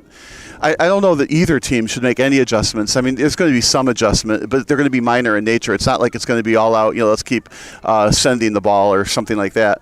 I do like that Hammer, when they would get upfield, at least on this side of the court, they would get into those little triangles and pass the ball, 3 or 4 times, trying to look for that opening. They did an excellent job with ball control on this side of the field. Pitch? Of the field. The court. I did, didn't I? Then when it gets to the far side, it's unfortunate because it'll be away from us when they do those little triangles, so it won't be quite as obvious to us when they're doing that. But that ball control by Hammer usually will lead to a win. But Chicago Nation has had some real golden opportunities that just didn't go in. And you were talking about player of the game, perhaps being the Emmer goalie. So far, it's really one of those games. It's kind of a golden goal game. Whoever scores first, that'll be the last goal of the game. So whoever scores wins. Yeah, it feels like that, right? So you're almost talking about a sudden death second half. Both teams have proven that they've got strong enough defenses that it's going to be real hard to score a tying goal. We got the goal icon ready to go, but nobody scored, so it's just going to be there and blinded the whole game. We have some excellent sponsors. Illinois Energy is one of them. Check them out in the Chicagoland area. El Famous Burrito. You haven't had a burrito until you've had El Famous. They're called El Famous for a reason. And I hope you guys are enjoying the broadcast. We do apologize for the first half, but we do have it in 1080p. We'll upload that after the game. El Famous Burrito. And Granite Corp is one of the other sponsors for today's game. We appreciate you watching. Second half coming up in about 5 minutes from now.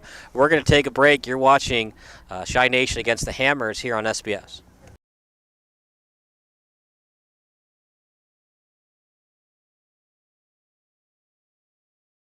After high school, consider playing volleyball for Harper College. Harper College saves you a fortune, it's local, great two-year college, and an excellent, challenging, and competitive volleyball atmosphere.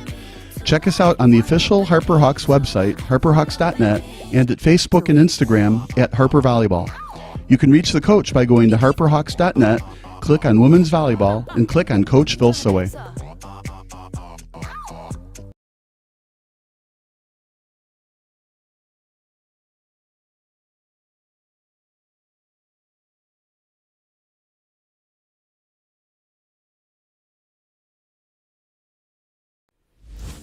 Sports Broadcast Solutions is a broadcasting network for everyone. We broadcast sporting events for people of all ages, including adult leagues, high school leagues, and kids. Complete with professional-looking graphics, broadcasters, color analysis, and commercials. We do pre- and post-game interviews with the players. In addition, Sports Broadcast Solutions does highlight films, including college recruiting reels, highlight films you'd see on sports news programs, and just simply highlight films for fun. Sports Broadcast Solutions also provides raw footage and live streams if you'd like. Subscribe to us and listen to our professional talk videos about relevant topics in the pro and college ranks. Whatever your sports broadcast needs, contact us at sportsbroadcastsolutions.com and become part of the digital world. Second half coming up next. It's SC Hammers against Chi Nation, and we got the camera all figured out. We accidentally set it up for 1080 instead of 720, but it's fine in 1080. Chi Nation, they are looking to get back to the Nationals. They got there in the fall of 2021, and to do that, they're going to need their bench players to contribute. Michael Melee goes by Mick. He played club soccer for the Soccer's Academy, and he's a Northwestern alum. Also, Alex Olson played club for Soccer's FC, and he now plays Division I for Bradley University.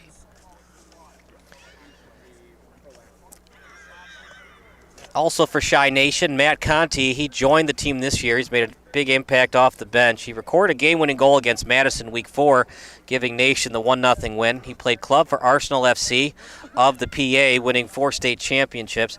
Played for the U17, U18 Barca Academy in Arizona, and he played college soccer at Elmhurst University and played in every single match. Fun fact, his dad was an NCAA Division I runner-up for Howard University back in 1988. Is one of 2 historically black college university athletic teams in history to ever make it to a national championship. You know, what we'd give to have these little blurbs for the high school players that we do the games for sometimes. These are nice little stories and really good backgrounds. Goes to show why these teams are good. Reed Strain, the captain, helped lead Nation to the finals last year, recognized one of the best players of the tournament. He played for the Puerto Rican U20 national team in 2013 and the Puerto Rico national team in 2016, and he played college soccer at the University of Indianapolis. Played professionally for Friska Vilhor, Division II in Sweden. Fun fact, Weed's wife Kayla also played professionally in Sweden. Ainea Sala played at Edgewood College for 2 years, was signed to play for the Michigan Stars NISA team, and ultimately decided to leave in pursuit of a national championship with Chicago Nation FC. Nick the Greek Kapitanos. Nick was a huge part of the Nation's national final run in 2021. In the Final 8 in Baltimore, he secured the game-winning goal in the final 8 minutes of the game, sending Nation to the Final 4. He played soccer nearby at Benedictine University. He's the all-time leading point scorer in Benedictine history. Which makes sense why he's playing at least semi-pro here. So let's talk a little bit more of the pyramid, Bob. When we made that analogy to minor league baseball, here's the text message from Garrett Hayward that was sent earlier today as my phone finally loads. Here we go. The U.S. men's soccer pyramid. You got MLS at the top, then you've got the USL Championship right below it. So that's like the AAA version of MLS. USL 1, League 1, and NISA, that's like AA soccer. And then High A is USL League 2, UPSL Division 1, the NPSL. High A would be the UPSL Division 11, Midwest Premier League, the GCPL, and the Club Champions League. I think I would hire that guy for my marketing manager. This is awesome information that he sent to you. Again, info that we don't normally get from teams. It's a great looking pyramid. Too bad we can't put it on camera. It's a text, right? But it's a nice little pyramid that you can see each of the level of all the leagues. The lowest league is USL A and the MLS Academy, so that's like rookie league ball. Yeah, and below that somewhere in there, the college players, though, graduate into one of those levels. And obviously, if they're playing D1 at Duke, they might have a chance to play MLS right out of college. Perhaps. Just depends on where you go to college, how good you are. Well, yeah, you have to be the best player on the team, maybe the best player in the conference. And then what's cool about MLS is they're always recruiting overseas to get them to play to MLS. There was that German player who was playing for MLS for a while for the Chicago Fire. He was in the Champions League. I can't remember his last name. Yeah, I remember my brother-in-law had his jersey, and it had 100 letters across the back of the jersey, but somehow they fit it on there. We're going to take a 30-second break. You're watching the Hammers against the Nation here on SBS.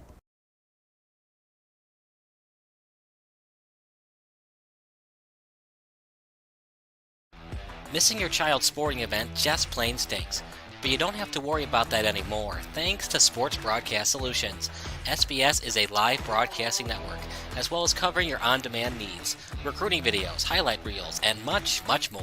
We can broadcast live to any website, and we also post as much on-demand content as you need. For more information about SBS, check out our website at sportsbroadcastsolutions.com. Sports Broadcast Solutions, a broadcasting network for everyone.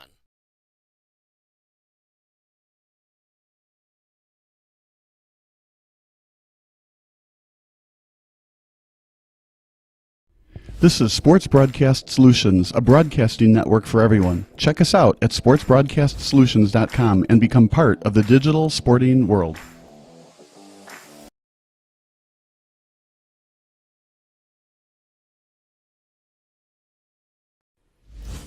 Sports Broadcast Solutions is a broadcasting network for everyone. We broadcast sporting events for people of all ages, including adult leagues, high school leagues, and kids. Complete with professional-looking graphics, broadcasters, color analysis, and commercials. We do pre- and post-game interviews with the players. In addition, Sports Broadcast Solutions does highlight films, including college recruiting reels, highlight films you'd see on sports news programs, and just simply highlight films for fun. Sports Broadcast Solutions also provides raw footage and live streams if you'd like. Subscribe to us and listen to our professional talk videos about relevant topics in the pro and college ranks. Whatever your sports broadcast needs, contact us at sportsbroadcastsolutions.com and become part of the digital world.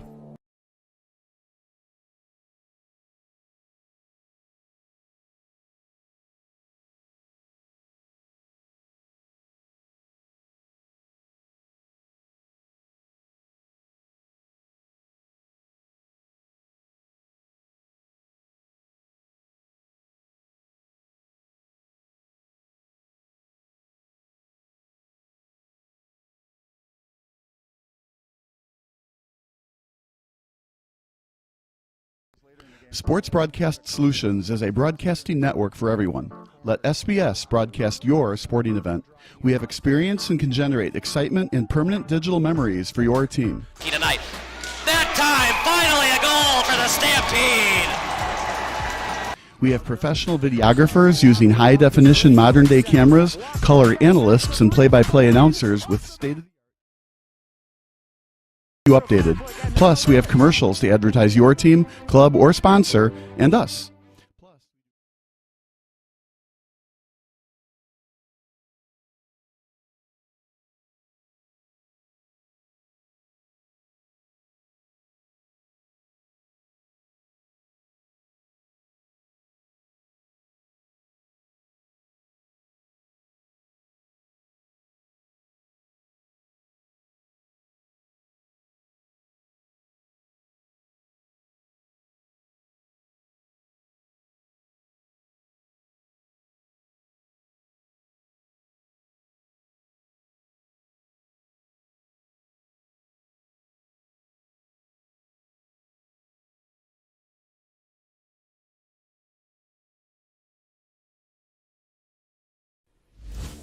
Sports Broadcast Solutions is a broadcasting network for everyone. We broadcast sporting events for people of all ages, including adult leagues, high school leagues, and kids. Complete with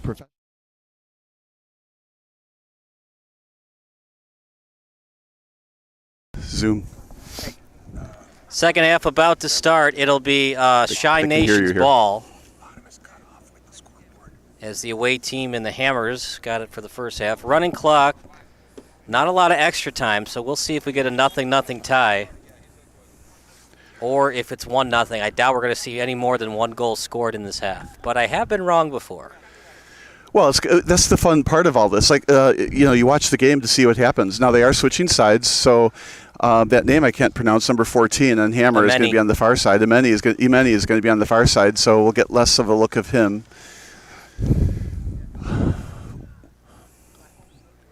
Now the other team gets the benefit of the kids at the other end, unless the kids switch sides.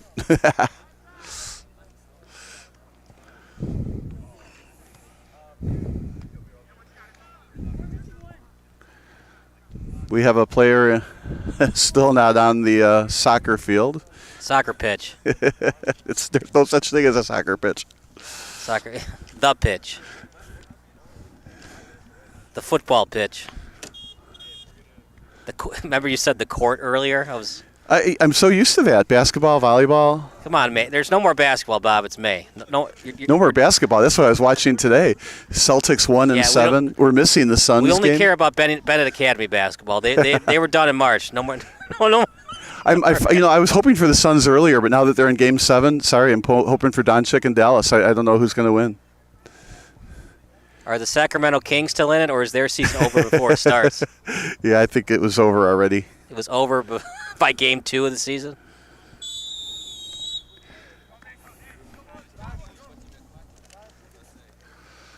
I think it's going to be a 0-0 tie, Bob. What do you think? Oh, I'm going to take the over on that. Somebody's got to score? Yeah, somebody will score. The only way somebody scores is if it never happens in soccer, but if a coach decides to pull their goalie and just say, just play offense, to heck with it. I don't know, these defenses are just too tough. Yeah, the Many is too tough. He's playing midfield today, so we've seen him on defense as well. Well, that's now he's got his wind back because he didn't have to run for 40 straight minutes. He had a break. Such an intense cardio sport.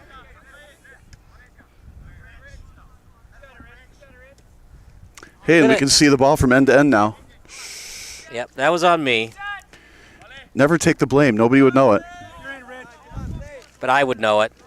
It's like, you ever seen the movie The Legend of Bagger Vance, Bob? No. You haven't seen The Legend of Bagger Vance? It's not that good. But there's a part in the movie that's awesome. It's got Matt Damon in it, and so if you hate Matt Damon, then you'll hate the movie. No, he's one of my very favorite actors. And Matt Damon's ball moves 2 inches, and the caddy sees it, he sees it, and the caddy's like, no one would ever know, Matt. Well, whatever his name was in the movie. And Matt Damon's character says, but I would know. And that's what's important. So he loses a stroke, and he tells all the golfers that it happened. See, there was that first slide tackle that the Chicago Nation got around, but couldn't get around the second slide tackle. But now, I think they have a corner kick out of it. So you got to find a way to play defense on that without giving up the corner kick. Because the ball really isn't in any danger out by the sideline. But once that ball gets centered, which is going to happen on a corner kick, that's when the goals happen.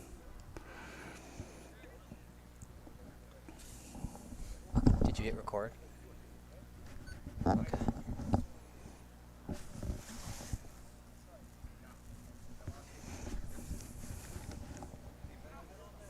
Corner kick.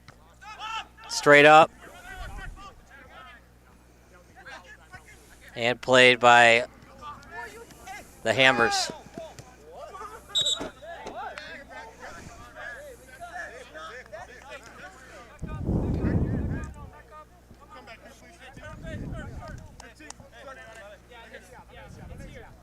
I think somebody smoked a cigarette because it started to get really smoky on the pitch. Well, I'm not good at telling what flavor it is. I don't know if cigarette smoking and playing soccer mixes. Are we sure that's cigarette smoke?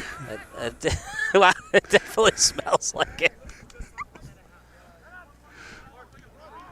You know, usually when I played soccer, a good Gatorade would get me ready for the second half. You know, not a cigarette.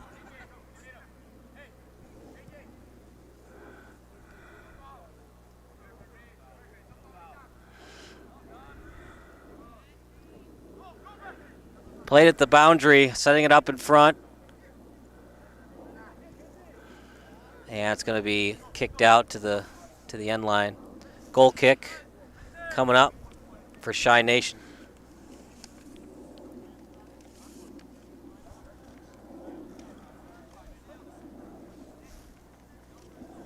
And the poor goalie has to go truck after the ball. That would be the bad thing about being goalie, if you have to shag your own. Oh, you poor baby. You just get to stand around for 87 minutes. You got to go run to get the ball. So that's how the goalie stays in shape. It's not that he runs up and down the field. He has to run behind the net on every missed shot. You ever seen that great hockey commercial where the goalie's like 350 pounds and he just takes up the entire net? And like the caption, it's like a Labatt Blue commercial, and the caption is, "Who says you have to be in shape to play hockey? You're right. Get a Labatt Blue today." Well, here the nets are the size of a tractor trailer truck. That's good, Alex. Here's it sent. It's just so hard to break through both teams' defenses. Look at that lead pass. Well, if right there is, stride. yeah, and he kicked that out for a corner. See, I'm not a fan of that. You're giving up too many corner kicks here in this game. Now, if there is a strategy change that's been made at halftime, it appears that both teams are now trying to send it and go for the breakaway instead of more ball control and bringing it up slowly and more controlled. So maybe there has been a change in strategy, maybe by both teams. We have to monitor that as the game goes on. It's a good point that you had, Bob. And you know what some players will do is they'll body position it so the ball will automatically go out of bounds, and the player can't get in the way to kick it. Well, there's an art to that. You do not want to give up corner kicks. But you got to make sure that the other player doesn't get the ball and that he doesn't try to kick it off you out of bounds, so it's already a corner kick. Right, so. But there's far more danger if the ball is sent in from a corner than if the ball is sent in from that sideline with a player in the way. And the player with the ball on the move. Now here's a throw in from that same corner. And you'll see some players when the ball gets close to the end line, instead of having a deflection, it being a corner kick, they'll body position, kind of like boxing out in basketball. And if the person touches it, they're just going to kick it out of bounds because of the physics of the ball being so close to the end line. But you've got to be careful about that, because I guess the analogy is in basketball. You know how when you get close to the baseline, you throw it off the defender and it goes out of bounds and you get the ball back. Right. Some players will see that and they'll kick it off your heel and it will go out of bounds and it'll be a corner kick anyways. Good, Alex. Good, Alex. That's it. Try to head it over. It was actually a headed pass attempt, but they couldn't get it through. Now played by Shy Nation.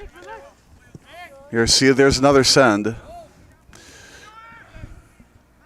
They're doing okay getting it to about 20 meters from the goal. They're having trouble after they get it within 20 meters. Shot save. There was some nice moves. I don't know the number, but that's a third quality shot attempt from the Chicago Nation.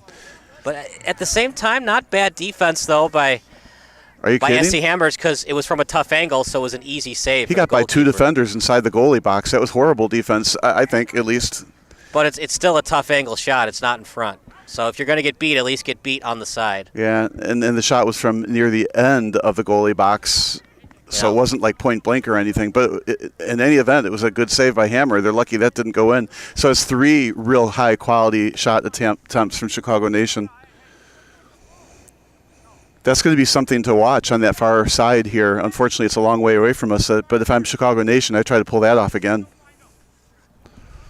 So we'll see if Chicago Nation sends the ball on the far right as the game progresses. So, Bob, if you're the coaching staff for both teams, are you being aggressive all out for the win, or are you okay with the tie? Well, I have to admit, I don't know how the standings work in this scenario, but usually a tie is like less than half of a win, so you try to make it a win, but you're not at the expense of losing either. That's the question, and the million-dollar question that these coaches have to think about. Do they want to cheat up their defense to be more aggressive, or do they want to play conservatively for the tie? Yeah, like I said, I think a tie is worth less than half of a win. So a tie is really not helpful in soccer usually. Most tournaments, it's 1 point for a tie, 3 points for a win, 0 points for a loss. Right. It's still 1 point, though. It's better than 0. I mean, that's a big difference between a win and a loss, 3 and 0. That's why, well, yeah, that's true.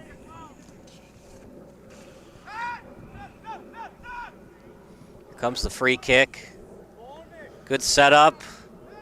To me, that was a lot of gyrations to move the ball up a couple feet while it's moving, just to get a couple feet closer to the net. But it did give the offensive players time to move around before the kick got made. What's cool in rugby is a play like that, like if they're attempting to kick a field goal or kick for points, once the whistle is blown, it's a live ball.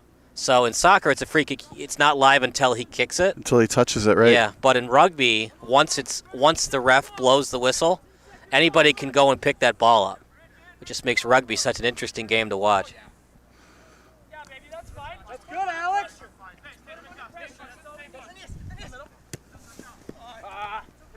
Played on the boundary, still 0-0. And FC Hammers with it, taking his time, deflected out. Overhead pass coming up.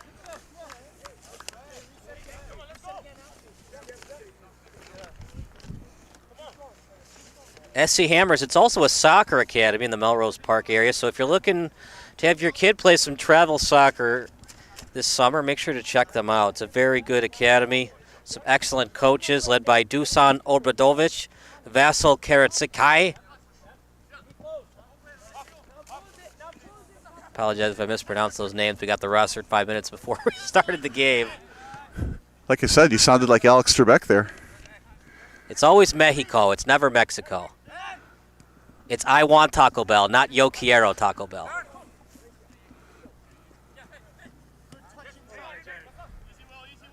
My Spanish teacher was a huge Bears fan, so every Monday class is Shy Nations with it.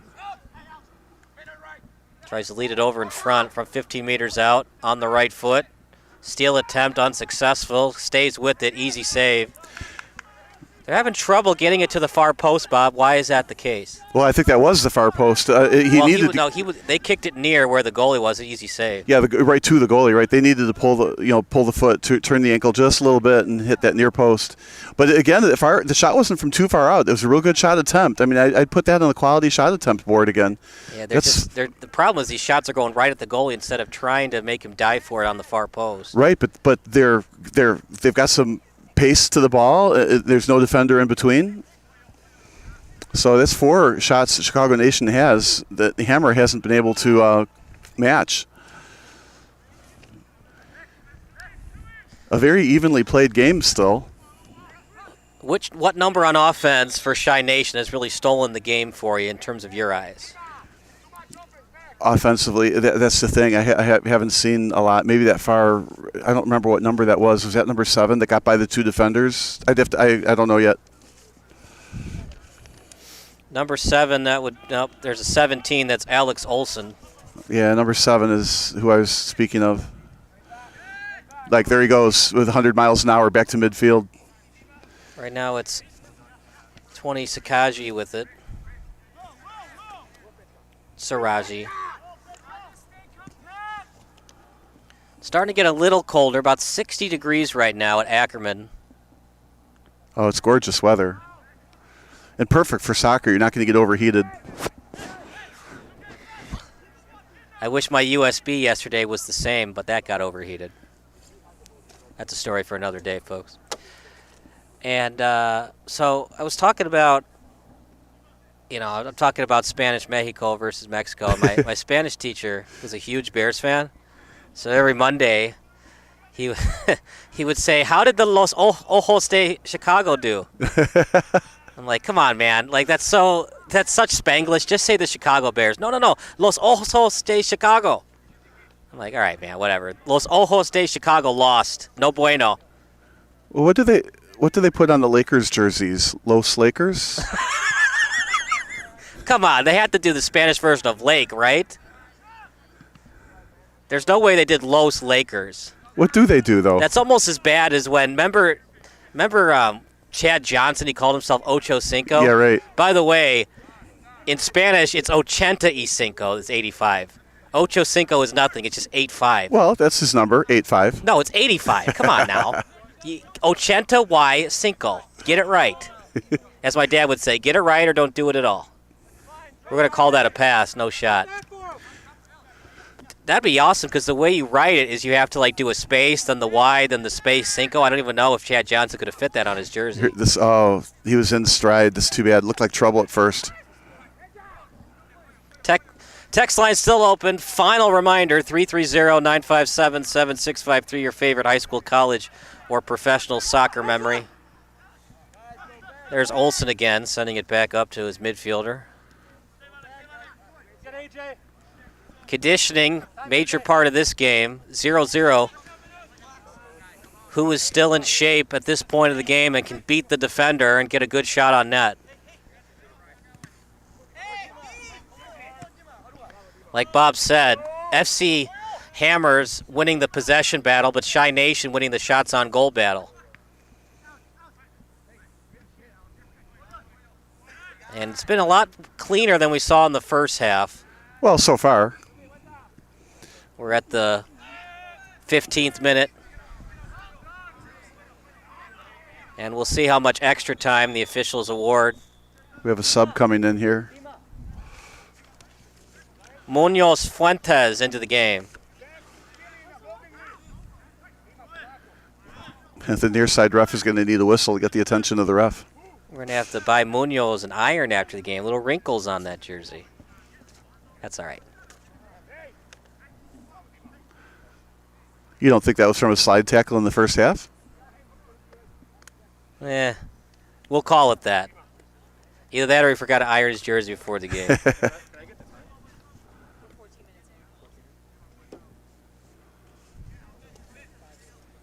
It's a fun one here in Chicago. It sure is, and perfect weather for it. The rain stopped.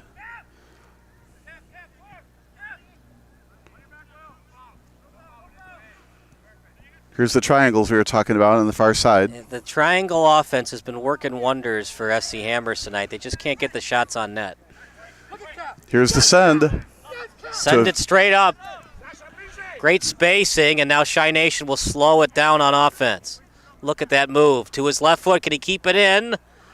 And out of bounds. But he got what he needed, a slide tackle corner kick. Now he's coming up slow. So, Bob, on a play like that, when you know the ball's about to go out of bounds, do you just let the offensive player go after it? Well, neither one could catch up to it on this fast turf. So once the slide tackle happened, the ball was headed out. Nobody was going to catch that. I guess the issue is you're okay with the corner because you don't want Chi Nation to get a pass in front. But now they get a pass in front off the corner. Yeah, no, you do just about anything known to mankind to prevent a corner kick. I'm surprised how generous teams have been on allowing corner kicks today, but, it's still 0-0. And as great as these teams are, it's not MLS. But, yeah, at the MLS level, you never want to allow corner kicks. Yeah, that's usually, how your scores get made. That's going to be close. Chi Nation taking him to in the last minute. Oh, no, you hate to see it. Holding his knee. We play on. In front. Great defense to head it out. And we'll probably get an injury timeout by the Sir. No inclination they're going to stop the clock yet. And you love to see it. He's getting up on his own accord. But for a second there, Bob, it looked like it might have been a knee injury, like a meniscus or something. But he's going to play through it. He was holding that knee for a good minute or two. Corner kick for Chi Nation. Ball loose, offside against Chi Nation. Was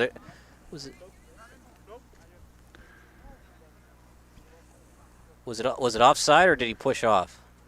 Yeah, I couldn't tell. I was trying to aim the camera. I'm not sure. Well, either way, it's a goal kick. Right. So probably offside. Otherwise, it would be a free kick. But then again, your goalie can do a free kick. So. Well, decision time as we get closer to the 20th minute. Do you want to continue to be aggressive, or are you fine with the tie? Hey, Rich, you got one coming wide here.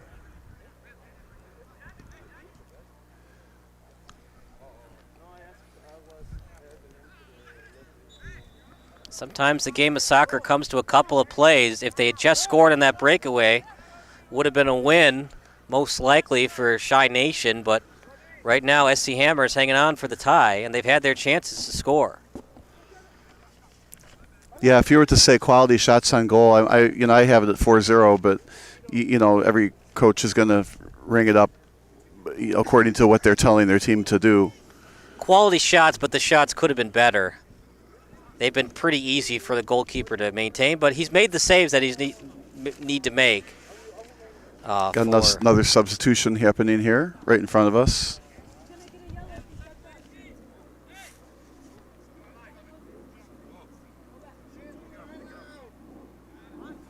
Bloody nose.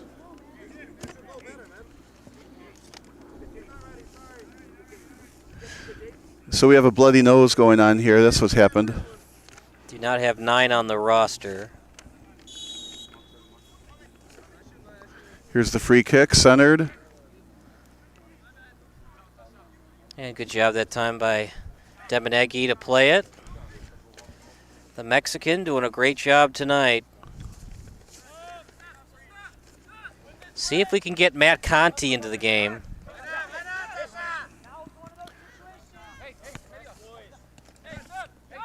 He's listed as number 2 on the roster. Has not entered the match yet.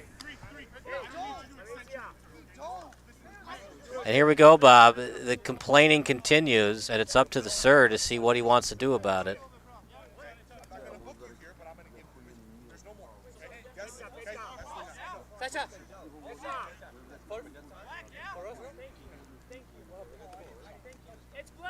Again, well handled. Like you said, the referee said he wasn't going to book him here, but he was going to warn him. So he's not overly penalizing anybody, but he's keeping the game under control by talking to the players. I think he's being too nice. You got to start ejecting. It's just going to get worse. But every official is different. Now, in some leagues, Bob, when you eject, sometimes you're ejected for this game and the next game, so that's maybe why the ref is not issuing the red card and the game misconduct. But legal slide tackle.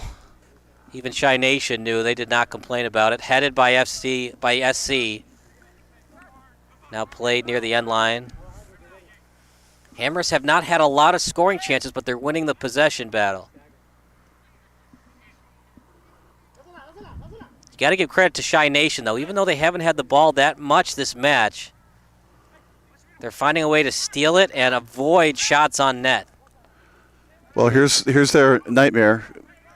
Hammers got the ball. Oh, that could have been handball, but the ball's in the goalie box. See, yeah, that would have been a penalty kick. Handball in the goalie box. Yeah, I think the ref probably saw it exactly the way we saw it and decided I'm not going to award a penalty kick in a 0-0 game with a ball that's a handball, but so far out of the goalie box. So, Bob, you've been around soccer more than me. If it hits your body first, then your hand, it's still a handball, correct? Even if it's inadvertent? Well, inadvertent or not, that you can't judge intent. But if your hand is on your body, then it's not a handball. Okay, what I'm saying is, like, let's say it went off your chest, somehow hit your palm and went to the pit. That's a handball, even if it's inadvertent.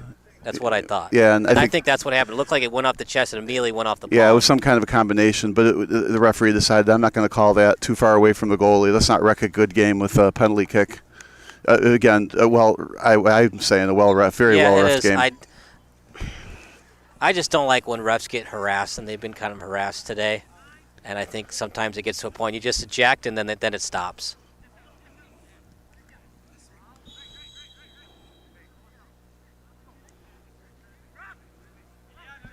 I remember my dad reffed a regional baseball game. He umped a regional baseball game. He ejected the manager and the assistant coach in about 30 seconds. I would not hire your dad then. Can't argue balls and strikes, Bob.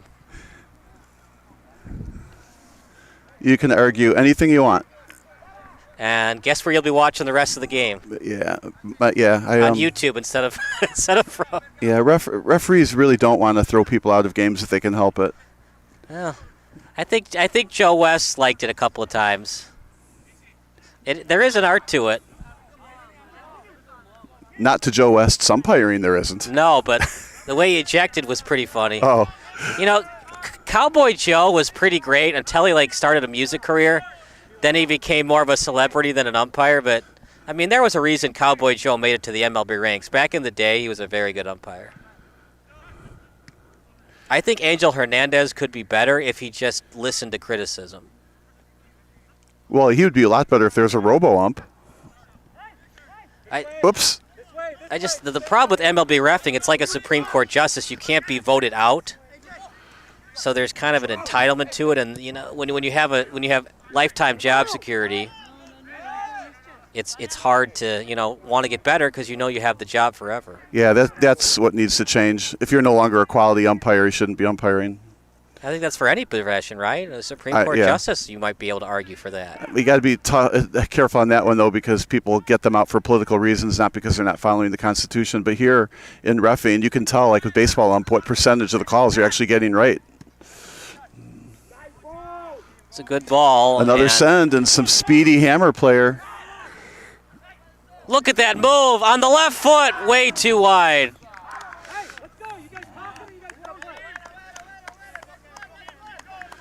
Well, if he's left-handed, that's exactly what he wanted. If he's right-handed, lucky break for Chi Nation. Hey, if you're going to get beat, at least get beat on the opposite foot of the offensive player. Yeah, and the shot went wide. He's a little far from the net, but in a 0-0 game, you have to maybe extend where you want to take your shots from. Because you just never know if you're going to get another quality shot. It's been a well-played game by both teams.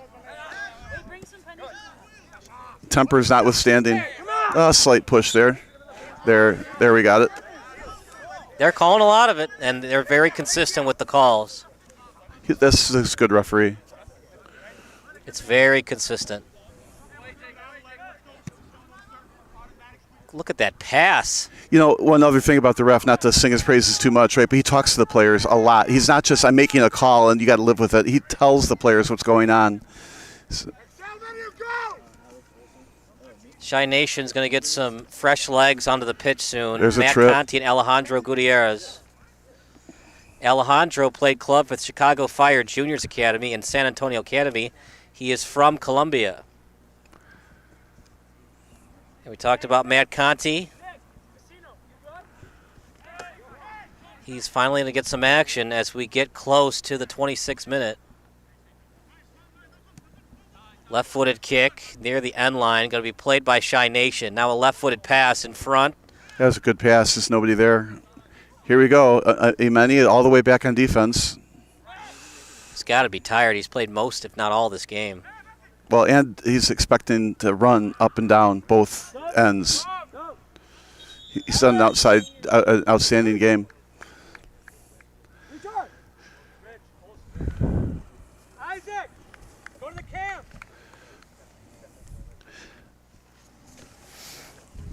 Some more substitutions happening right in front of us. Conti in, as is Gutierrez. They're going to sacrifice size for speed. You can never have enough speed in soccer. Trying to decide what sport is speed an unnecessary Baseball. component. Back in the day, it was important, but you know, I've talked to a lot of baseball scouts over the years, and they told me Maury Wills wasn't very fast. He just had excellent instincts. Ricky Henderson was fast, but not Maury Wills. So base stealing isn't exactly about speed. It's about getting that secondary, reading, and having a baseball IQ. So if you're wondering a sport that doesn't need speed, baseball would be one of them. All right, here's another send. Oh, if it got through. I mean, the greatest quarterback in American football of all time is the slowest quarterback of all time. Well, whoever you might be speaking about, I'm sure Bobby Avellini was slower. Slower than Tom Brady? I doubt it. Have you watched his combine tape? Bobby Avellini's? No, maybe Bob Avellini's. Tom Brady, Tom Terrific.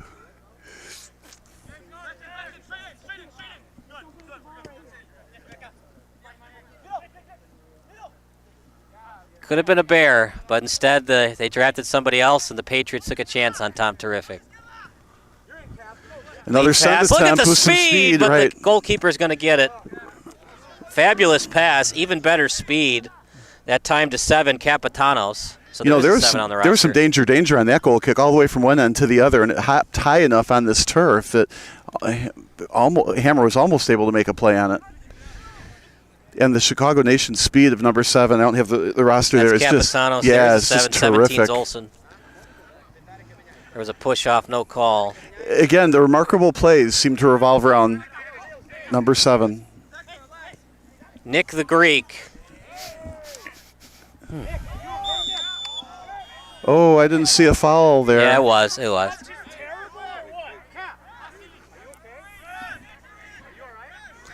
We're going to get a free kick right from there.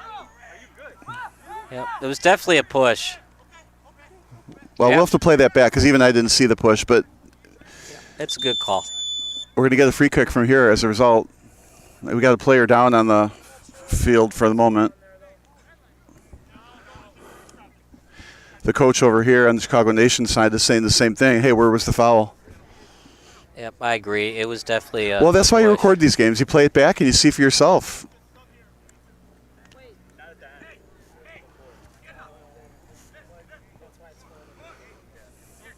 I think his words were, it was a terrible touch. Why is it a foul on us?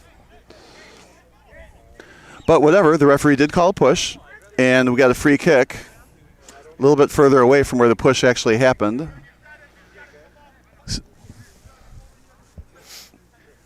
So the player that was on the ground has to touch the sidelines.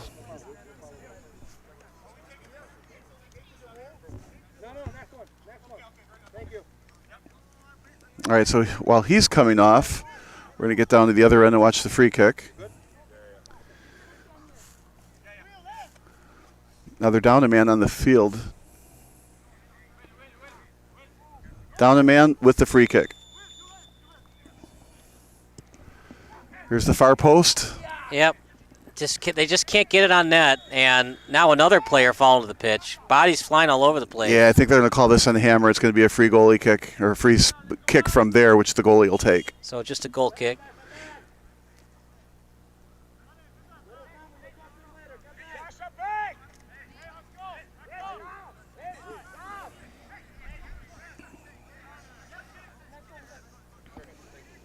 First, got to tie the shoe. Got to get those Velcro laces. In the meantime, the player who was injured is back on the field, number 10.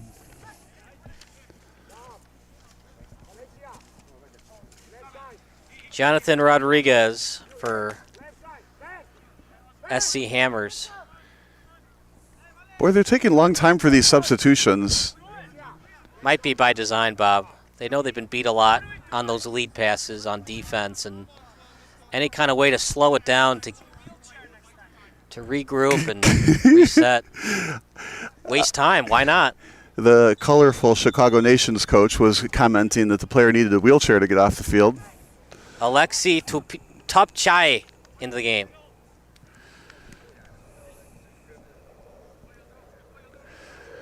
Chicago Nation with the ball in the forward part of the field now, far side. Out of the boundary, Chi Nation will play it. And lost it on a great takeaway. Now here comes SC Hammers playing it. Out to the boundary, trying to set up in front. Looking for a call. That's a good no call. That was just kicked out by Chi Nation. That's definitely a play on. Who touched it last? I believe it was Chi Nation, so it should be an overhead pass for SC Hammers, and indeed they get it. Now you got to think possessions here, Bob. How many more possessions on offense are we going to have as we get closer to 45 minutes? Because of the injury, we're probably going to play up to 48 with the extra time. Well, you're hitting it on the head. Both teams are not going to have too many more possessions to score a goal. You know, I'm making this up, maybe 3 more possessions each for any kind of a shot on. So you're going to have to make a quality shot. In the meantime, between the substitutions and taking a half an hour on every throw-in, this is going to be even fewer possessions. And I think that's by design. I really feel like SC Hammers is okay with the tie, knowing how great that Chi Nation was in the fall. They'll take the tie as a tiebreaker towards the playoffs. Well, conversely, Hammer has to feel real good about how this game went. There's a push. That's definitely a push, almost a yellow card as he was thrown to the pitch. Ollie, go high! Hey, Nick, tell Ollie to stay high, Nick. And now, Bob, if you're Chi Nation, do you want to speed things up on offense, or are you okay with the tie? Well, again, I just don't think either team can change anything. You can't suddenly be more aggressive than you have been.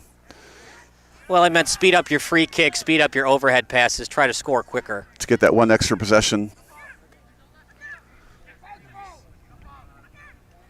On the left foot. What a save! Oh, what a save that was. I'm not sure how he got that shot off, but that's exactly right. What a save. That was headed for the far post. They've been telling Chi Nation to do that. SC Hammers must have been listening, and they go far post. They went out of bounds, and the third saw it. Hey, if you're Chi Nation, play through and tell the Well, there's a side judge on the other end with the flag held high. SC Hammers taking their time as you would expect. We're now at 34 minutes. If you're just joining us, thanks for joining us. We appreciate it. Nobody texted tonight, but that's okay. So Hammer's holding on the ball on their own end for a little while, moving it up deliberately. Yep. Kind of more like the first half strategy than the early part of the second half strategy. Yeah, they seemed a little bit out of their element. Now they're slowing it down. They're passing more behind them to reset. But I like this, though. Move it up deliberately. Now, Bob, the way Chi Nation is defending, it looks like they're forcing SC Hammers to kick off their left foot,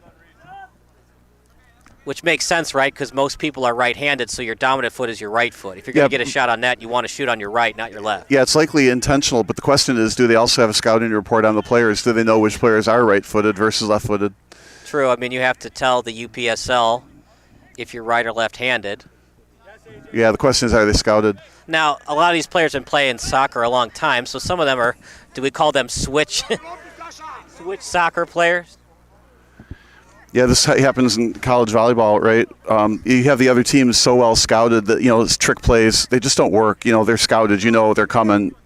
So you have to beat another team with just truly well-executed plays. You think of players like Ronaldo and Messi and others, Pele, that could score off both feet from 20 meters out.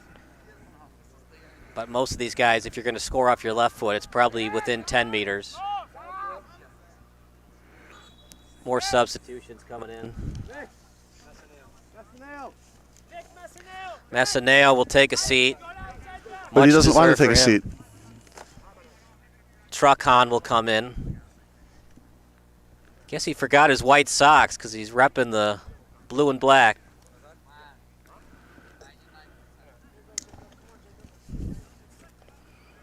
Jacob Rue, center midfielder, coming into the pitch.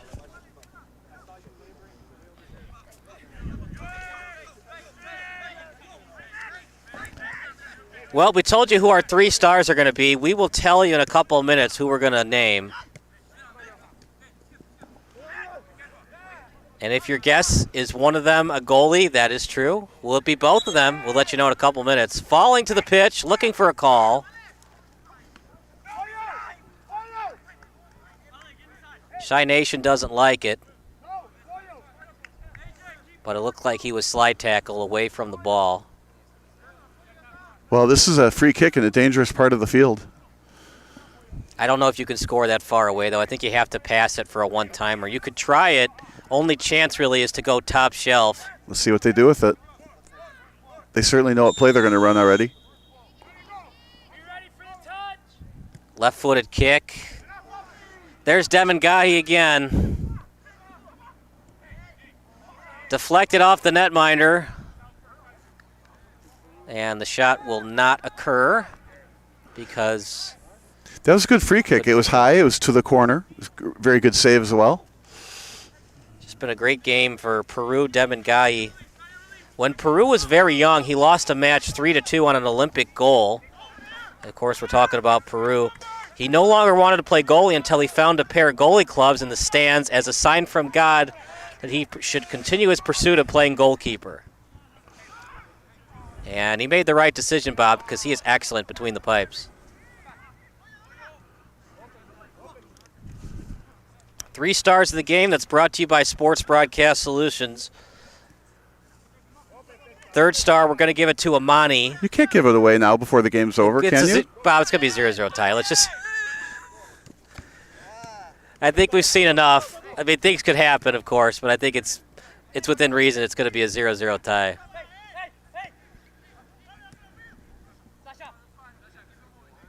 Assuming it's a 0-0 tie,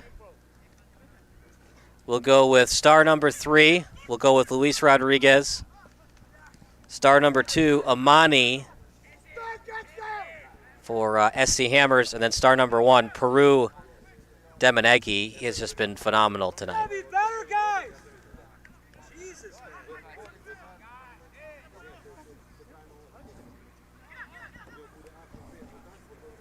Getting close to 40 minutes.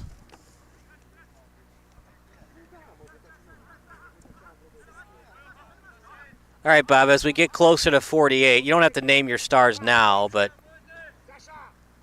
should we go with 2 of the goalies, both goalies, as the 2 of the 3 stars?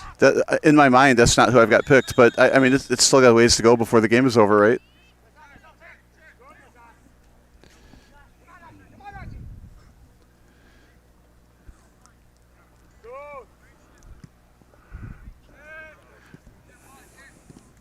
Oh, nice try. Tried Good to keep hustle. it in. Yeah. I hate to say the old nice try, right? But that was really good effort. You know, we could give him a juice box and orange slice for that. He probably could use that juice box.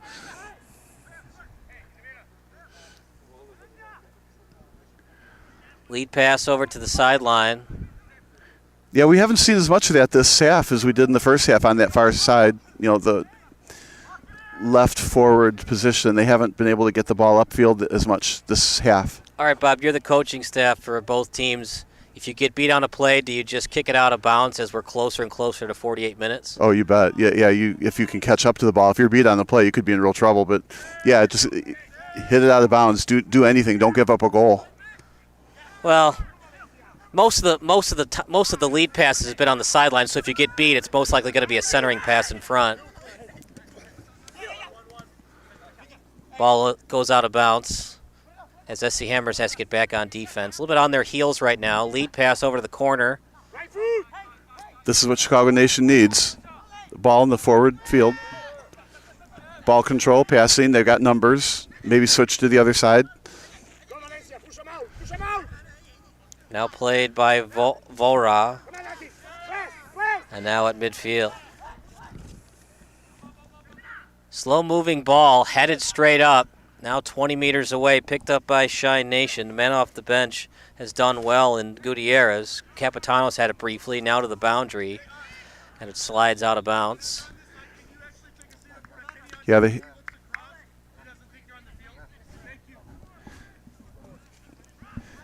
the referee making sure the players are off the field, are truly off the field, so they don't look like they're on the field. Wouldn't that be something if he called a team for too many men?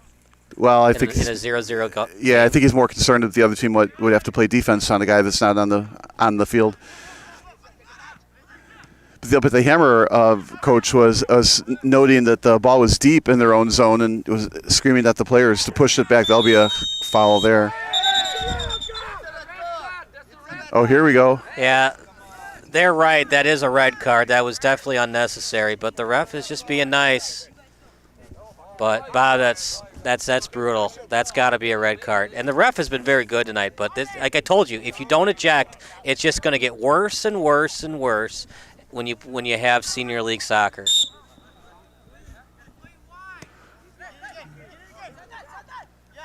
And the other problem too, Bob, now that there's not been ejections, somebody could get hurt. I'm not saying it's going to happen. I see another one.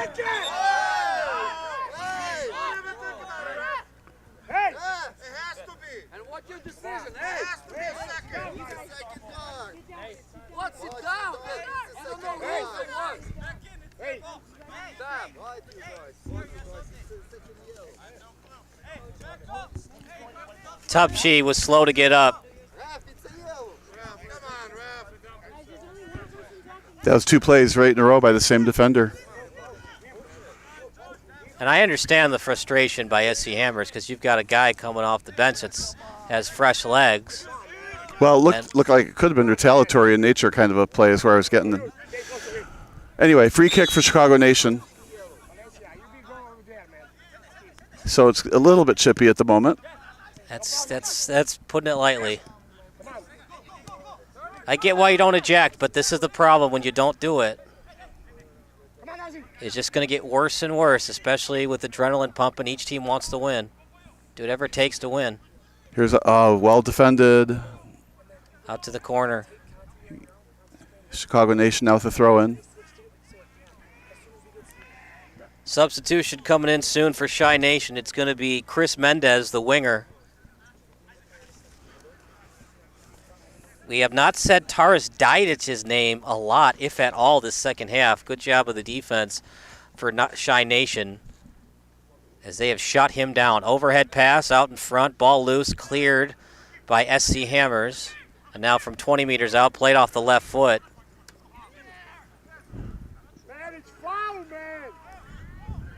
Body positioning. Could have gone either way. I agree with the sir not calling that. It looked like just good body positioning by Shy Nation. Good pass. Left-footed kick. Was it touched? Possibly. We'll see what the call is. Yeah, I think it should be corner. It's definitely going to be a corner. Might be the last corner of the game. 44-21 into the second half. Still no score. It's been a fun one here at Ackerman Park.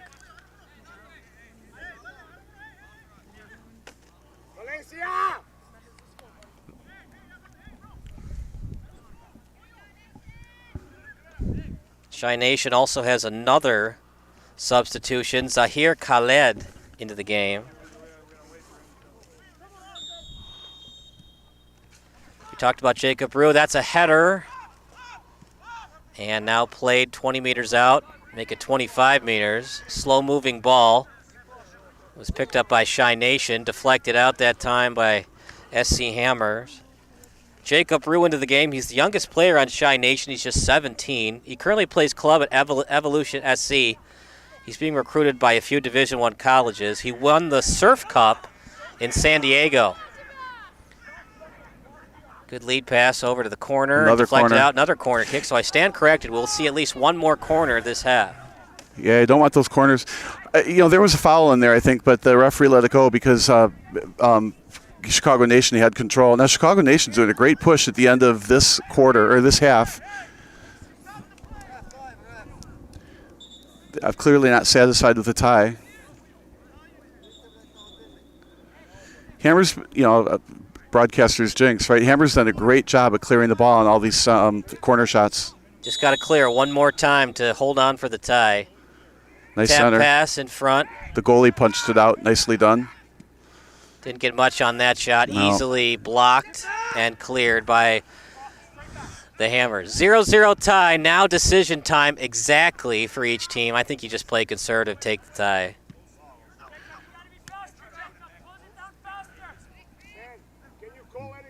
And now, Bob, it's cool that it's going to be a tie, but that was interesting to not call that handball in the goalie box. Well, we have to go back. It wasn't really a handball. But that's the beauty of these recordings. You can go back and look, make your own judgment. I think he... Slide tackle. Now, was he going for the ball? If it is, it's not a yellow card. It's just a typical Well, foul. he was going for the ball. He wasn't trying to tackle a player. Sometimes that's really painful when you get your legs cut out from under you, though.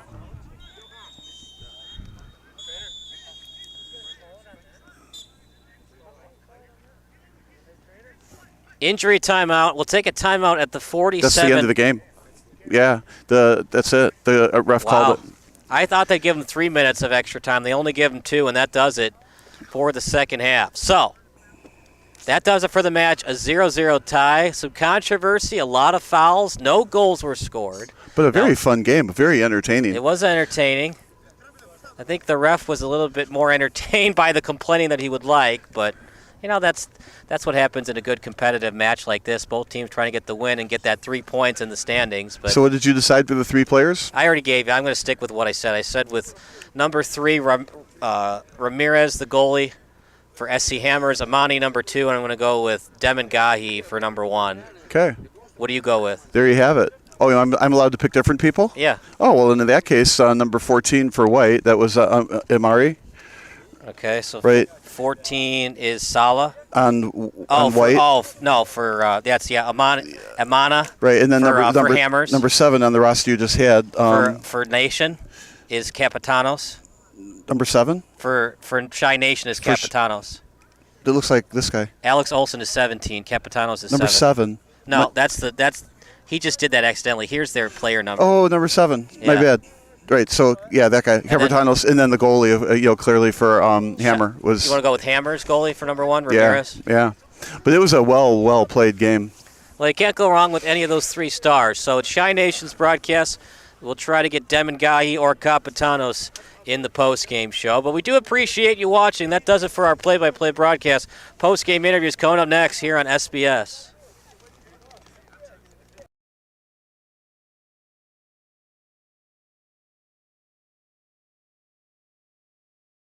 Talking about that, do we tell what's her name, Carly, to record the whole the whole first half wasn't recorded. Of the 2 halves, that's the bad one. We're never have to live with that. That's right. Remember, the second half wasn't that bad because I aimed for in the corner. But no, that's why you remind the photographer or the videographer, and the videographer shouldn't have an attitude about, I've done this for 20 years. Is this mute on? Are we muted? Yeah. We are?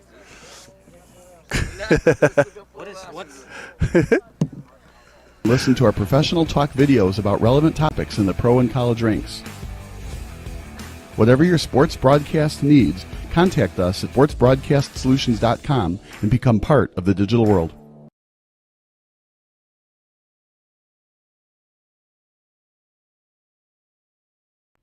Sports Broadcast Solutions is a broadcasting network for everyone. For those of you who would like to broadcast or live stream your event, or maybe make a highlight tape but would like a sponsor to fund the event, SBS has a myriad of ways to advertise your sponsor during our broadcasts. We have commercials. We have on-air reads by the announcers. Albatross Physical Therapy and Wellness specializes in pain-free. We have graphics, and we have watermarks. Finally, Sports Broadcast Solutions can create a commercial for you or your sponsor. Whatever your sports broadcast needs, we are at sportsbroadcastsolutions.com. Check us out and become part of the digital sporting world. Sports Broadcast Solutions is a broadcasting network for everyone. We broadcast sporting events for people of all ages, including adult leagues, high school leagues, and kids. Complete with professional-looking graphics, broadcasters, color analysis, and commercials. We do pre- and post-game interviews with the players. In addition, Sports Broadcast Solutions does highlight films, including college recruiting reels, highlight films you'd see on sports news programs, and just simply highlight films for fun. Sports Broadcast Solutions also provides raw footage and live streams if you'd like. Subscribe to us and listen to our professional talk videos about relevant topics in the pro and college ranks. Whatever your sports broadcast needs, contact us at sportsbroadcastsolutions.com and become part of the digital world.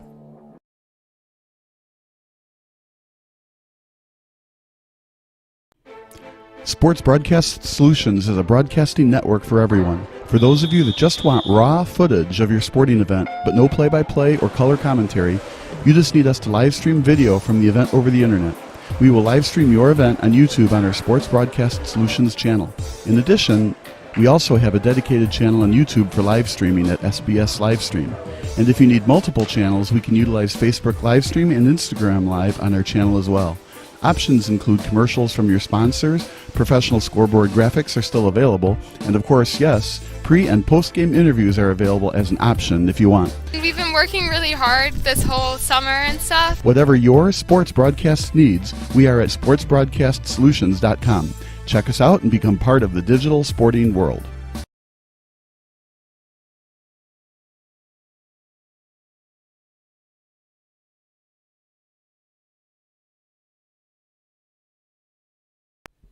Sports Broadcast Solutions is a broadcasting network for everyone.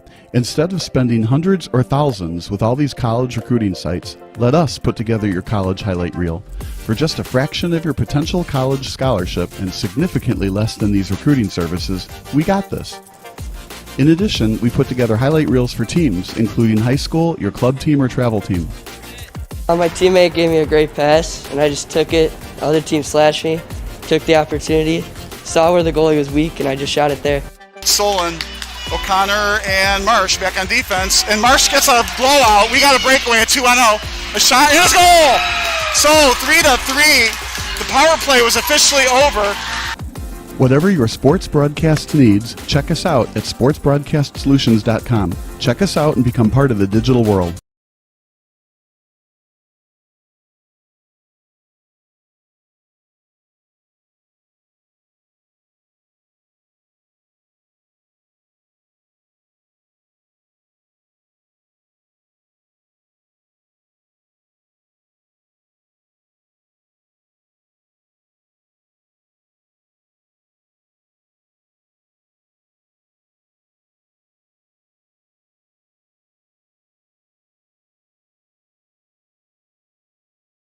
High-definition modern-day cameras, color analysts, and play-by-play announcers with state-of-the-art, classy graphical scoreboards to keep you updated. Plus, we have commercials to advertise your team, club, or sponsor, and us.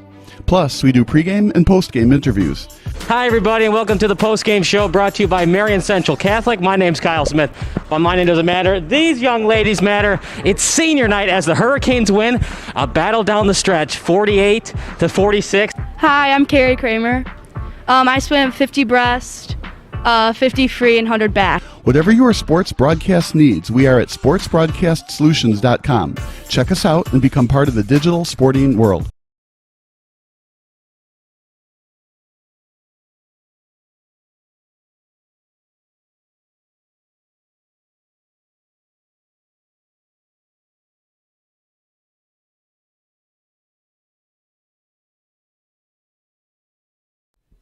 Sports Broadcast Solutions is a broadcasting network for everyone. Instead of spending hundreds or thousands with all these college recruiting sites, let us put together your college highlight reel. For just a fraction of your potential college scholarship and significantly less than these recruiting services, we got this. In addition, we put together highlight reels for teams, including high school, your club team, or travel team.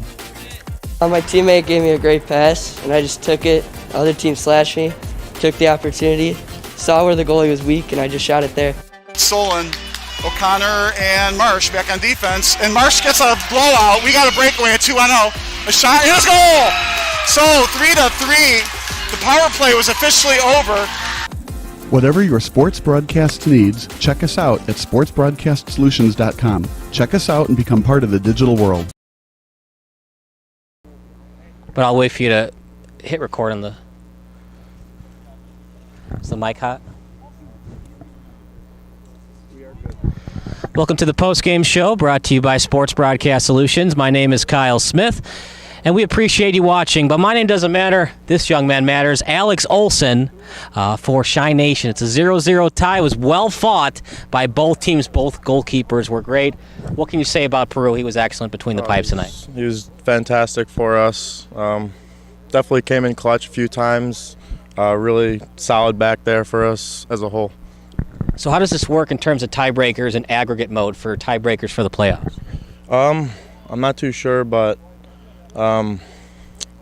just definitely solid to keep a clean sheet no matter what. I mean, we got to do better on the attacking end, but to get a clean sheet as a keeper, I mean, it's the best thing you can do, so really happy about that. You guys had some good action going on the corner kicks. Have you worked a lot on that in practice, and what have you worked on in practice on those corner kicks? Right, yeah. We have a few set plays in there. Definitely need to do better, but you know, a few things we need to execute better. You know, just didn't really put the pieces together tonight, but we're going to keep working on it. What was so tough about their defense? You seemed like you guys had some problems first part of the first half, then you really got it going towards the end of the first half going into the second half. Yeah, first half was definitely a struggle. We talked through some things at half and really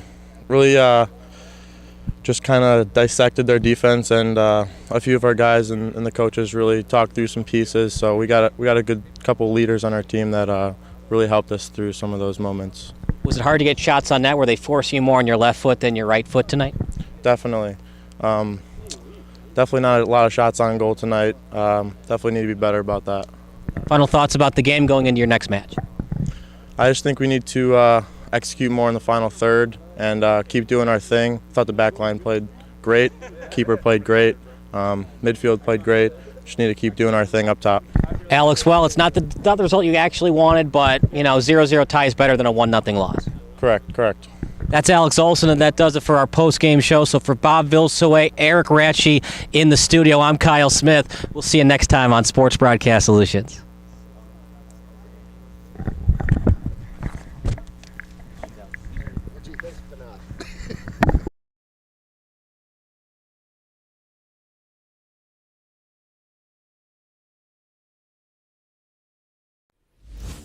Sports Broadcast Solutions is a broadcasting network for everyone. We broadcast sporting events for people of all ages, including adult leagues, high school leagues, and kids. Complete with professional-looking graphics, broadcasters, color analysis, and commercials. We do pre- and post-game interviews with the players. In addition, Sports Broadcast Solutions does highlight films, including college recruiting reels, highlight films you'd see on sports news programs, and just simply highlight films for fun. Sports Broadcast Solutions also provides raw footage and live streams if you'd like. Subscribe to us and listen to our professional talk videos about relevant topics in the pro and college ranks. Whatever your sports broadcast needs, contact us at sportsbroadcastsolutions.com and become part of the digital world.